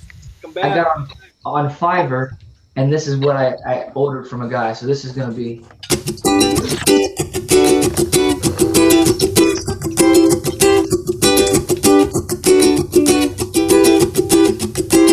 Hello? Hemorrhoids. They don't know.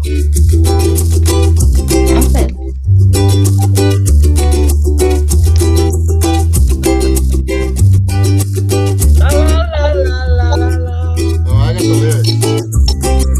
Come on. I already got it. I get the lyrics, bro. Let me get the lyrics. Let me You get the should have lyrics. heard it through these. That is a fucking beautiful tune, bro. It sounded like some kind of weird commercial was. No, that's popping, man. That was fucking Hemorrhoids popping. are a very big nuisance. Sweet. I wanted to get a Jamaican guy to say, "You're watching Money Talk with James." I'm on to talk with That's James. very We're doing some James, you're Jawaiian. on mute, mate.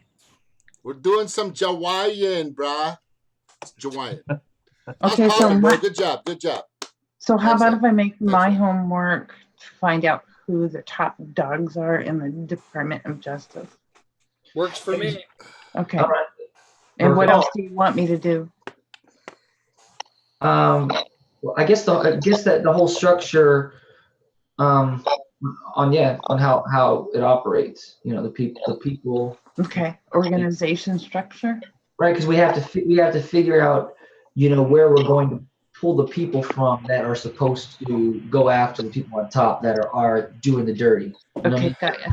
They're saying like, hey, we need people that understand the system that can take over once we get the. Stevie, you do that too long, we're gonna make an avatar of that. What? She's stuck. Stevie's boo-boo lip. She's like, she's got a bummer stuck. She's bummer stuck. What? All right, No, I'm checking out. there. See ya. All right, thanks for helping, Ryan. Thanks for taking the You call. fuckers actually coming on my channel or what? Yeah, I'll stop by. All right. Oh, good. Yeah. I'll wait till Not somebody. that anybody gives a fuck, but you know. Good Yeah, show you tonight, know, James. fucking Thank you. wild, man. I love sound off. So if you're gonna have a thing after this, yeah, I'm totally gonna be there. All right. It's not gonna be for long. I'll be there in a minute. Okay, I'll get this done. Aloha. Bye, Reb.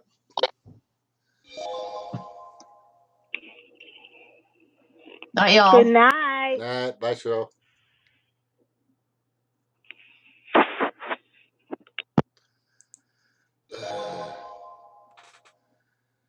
Wait, shit. How if I can leave this?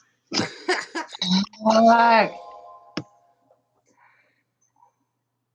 How the fuck do I get out of this? I'm trying to get you out, babe. Okay. Don't know why I call her babe. All right. Thank you all for coming. Oh, look at this, man. Shit, this is all fucked up. Okay, that's better. Yeah, I was making potatoes. I buy a bag of red potatoes. I bake them, and I eat them throughout the week. You know, saves money. I put olive oil on them, and I bake them, and then I just nuke them real quick with butter and cheese if I want. Oh, I just get them ready. Get them all set. Whew, good show, guys. Thanks for coming on. We had a big group tonight. That was fantastic. Yeah, I just do other things. Taking care of business. There's a lot of stuff that I do besides this. But there are people that volunteer to host. I call it taking the con. You got the con like in a control room on an aircraft carrier. But anyway, good stuff. Good topics. Good everything. But like I said, nothing's going to happen until you get a third party. You know, you got to overturn Citizens United. Like I yelled out to all the pussy hats for fucking 2 hours. You got to get the... Oh, I love beer. But anyway, yeah, I mean, and I know that Nancy Pelosi, who is a 100 millionaire, who was heckled recently, is not going to get rid of Citizens United. A lot of these current legislators, judiciaries, and executives, they love this shit. They've felt the wealth of Citizens United and the McCutcheon versus the FEC. The Communications Act was good too, because you could bring in people from anywhere you wanted to sponsor and help. You know, whatever lobbying body, super PAC, corporate 1%er you wanted to, through media, which is bad. But I'm just saying, until you get money out of politics, and it's not going to happen with this current group of fuckers that are out there, we're going to have the same shit. So doesn't matter what everybody wants, everybody says, everybody needs, everybody this or that. But until they become employees, okay, until they become employees of the people, which they're supposed to be, nothing's going to happen. You might get appeased here, a little bit there, maybe get a little excited here and there, but nothing's going to happen. So the only way that I believe that it's going to happen is you've got to bring in a third party. You've got to get them to look in the true progressive direction, of socialism. I mean, and you have to have people that are running that socialism, like people were saying tonight, that are running that government, that are employed by the people, that won't take advantage of it and turn and twist legislation again and rules. You used to be able to walk into Congress, several decades ago, and just walk in, just me as yourself, just go in and say, hey, I don't like what's going on, and I am here to petition against it myself. Don't have a bunch of signatures. I'm not with a super PAC. Okay, I'm not with a giant lobbying body. I'm not with big pharma, big coal, big oil, big fracking, big nuclear. Okay, I'm here with me in the voting republic and people in my state or people in my city, and we don't like it. You can't do that. That's a no-no. That's a no-no. And they've created it that way.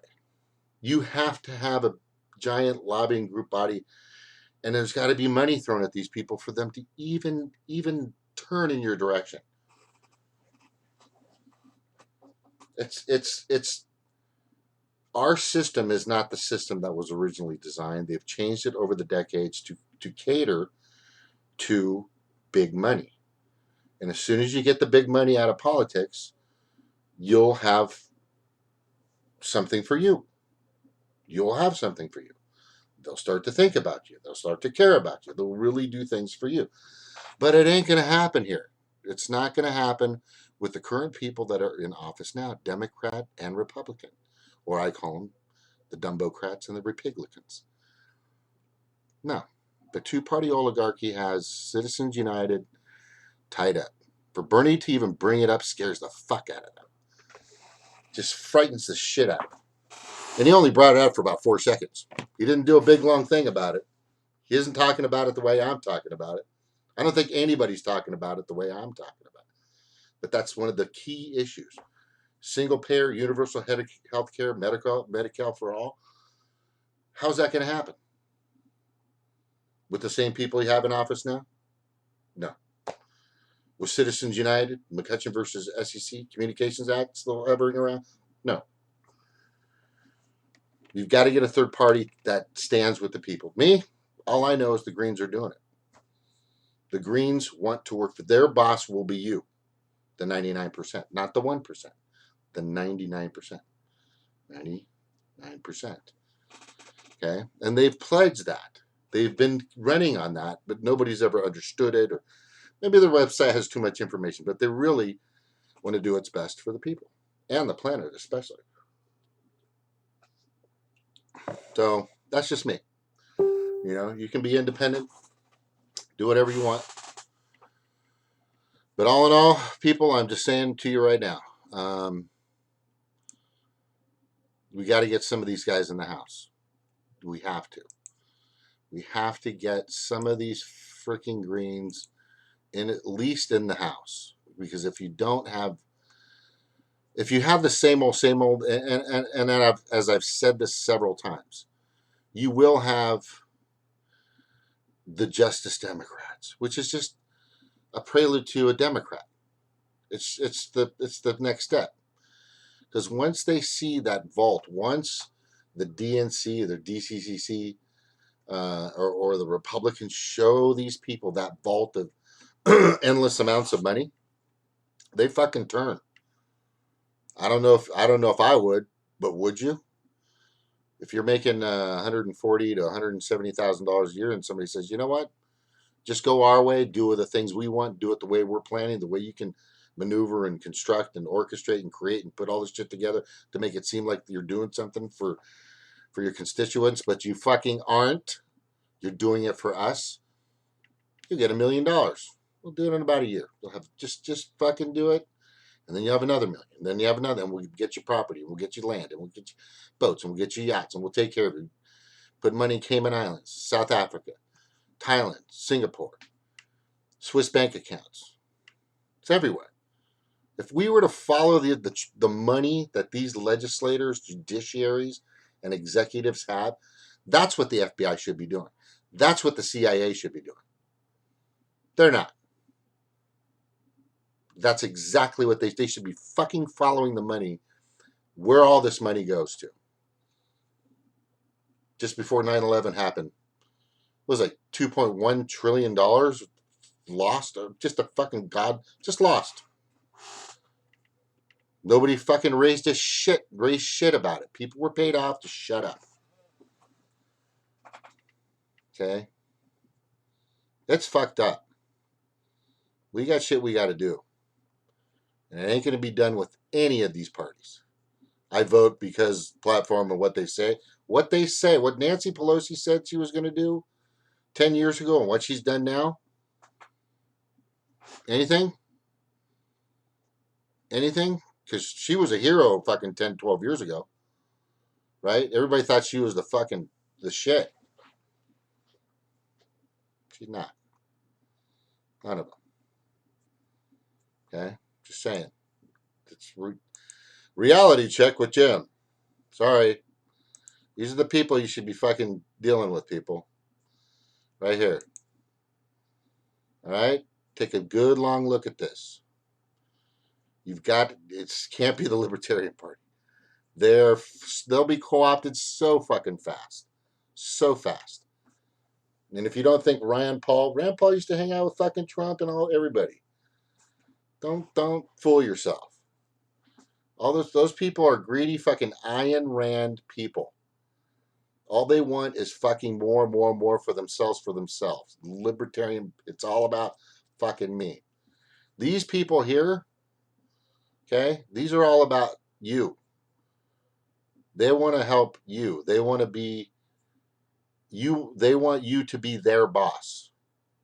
Okay, I wish they fucking, Green Party members, if you don't have a Facebook that says blah, blah, blah, running for Congress, please don't waste your time then. You need to be able to be tagged. You need to be able to be seen. Ugh. Come on. Do this shit right. Yes. Oh, you can't hear me. Can you hear me? Anyway, I'm Rand. No, I mean, am I right or am I right? What? Oh, shit. I think this is on. Yeah, the volume's up. Let me see here. Let me see. Chad, did you want to? I guess you wanted to say a little something. Stan SPD. If every person donated 100, and that 33 billion fund was used to buy Congress from corporations in Israel, no, that's not nearly enough money, Stan. That's no. And not everybody has $100 they can fucking get, man. Anyway, you guys, I'm sorry. I'm not sorry. I'm just laying it to you fucking straight on. That is your only hope. Other than that, get with Eben. Get your guns. Go storm the hill. If you guys want to fucking do that shit. But before we even get close to doing that, we've definitely got to, yeah, I know, I'm just searching through shit. But anyway, got to get her done.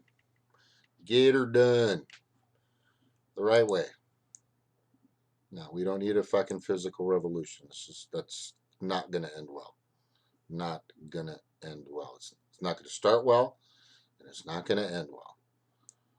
Because if I was a tactician, which I know some good ones in the military, they would center on a town, they would obliterate it, and everybody would just shut the fuck up. Everybody would just, nope, I don't want to be a part of this. It would happen like that. So do you want a town to be sacrificed? Raise your arms. Get your tiki torches. Go get your fucking pea shooters against 50 calibers, Senseless. Senseless. Let's try this one last way. It's got to be third party. If not, I'll go with you. Then there's nothing else we can do. Then there's really nothing else we can do. You know, because there will be an upheaval if they don't start fucking listening to the people, the U.S. voting republic. All right, all. Thank you very much for coming on. It was great having everybody here. Aloha and mahalo for being here.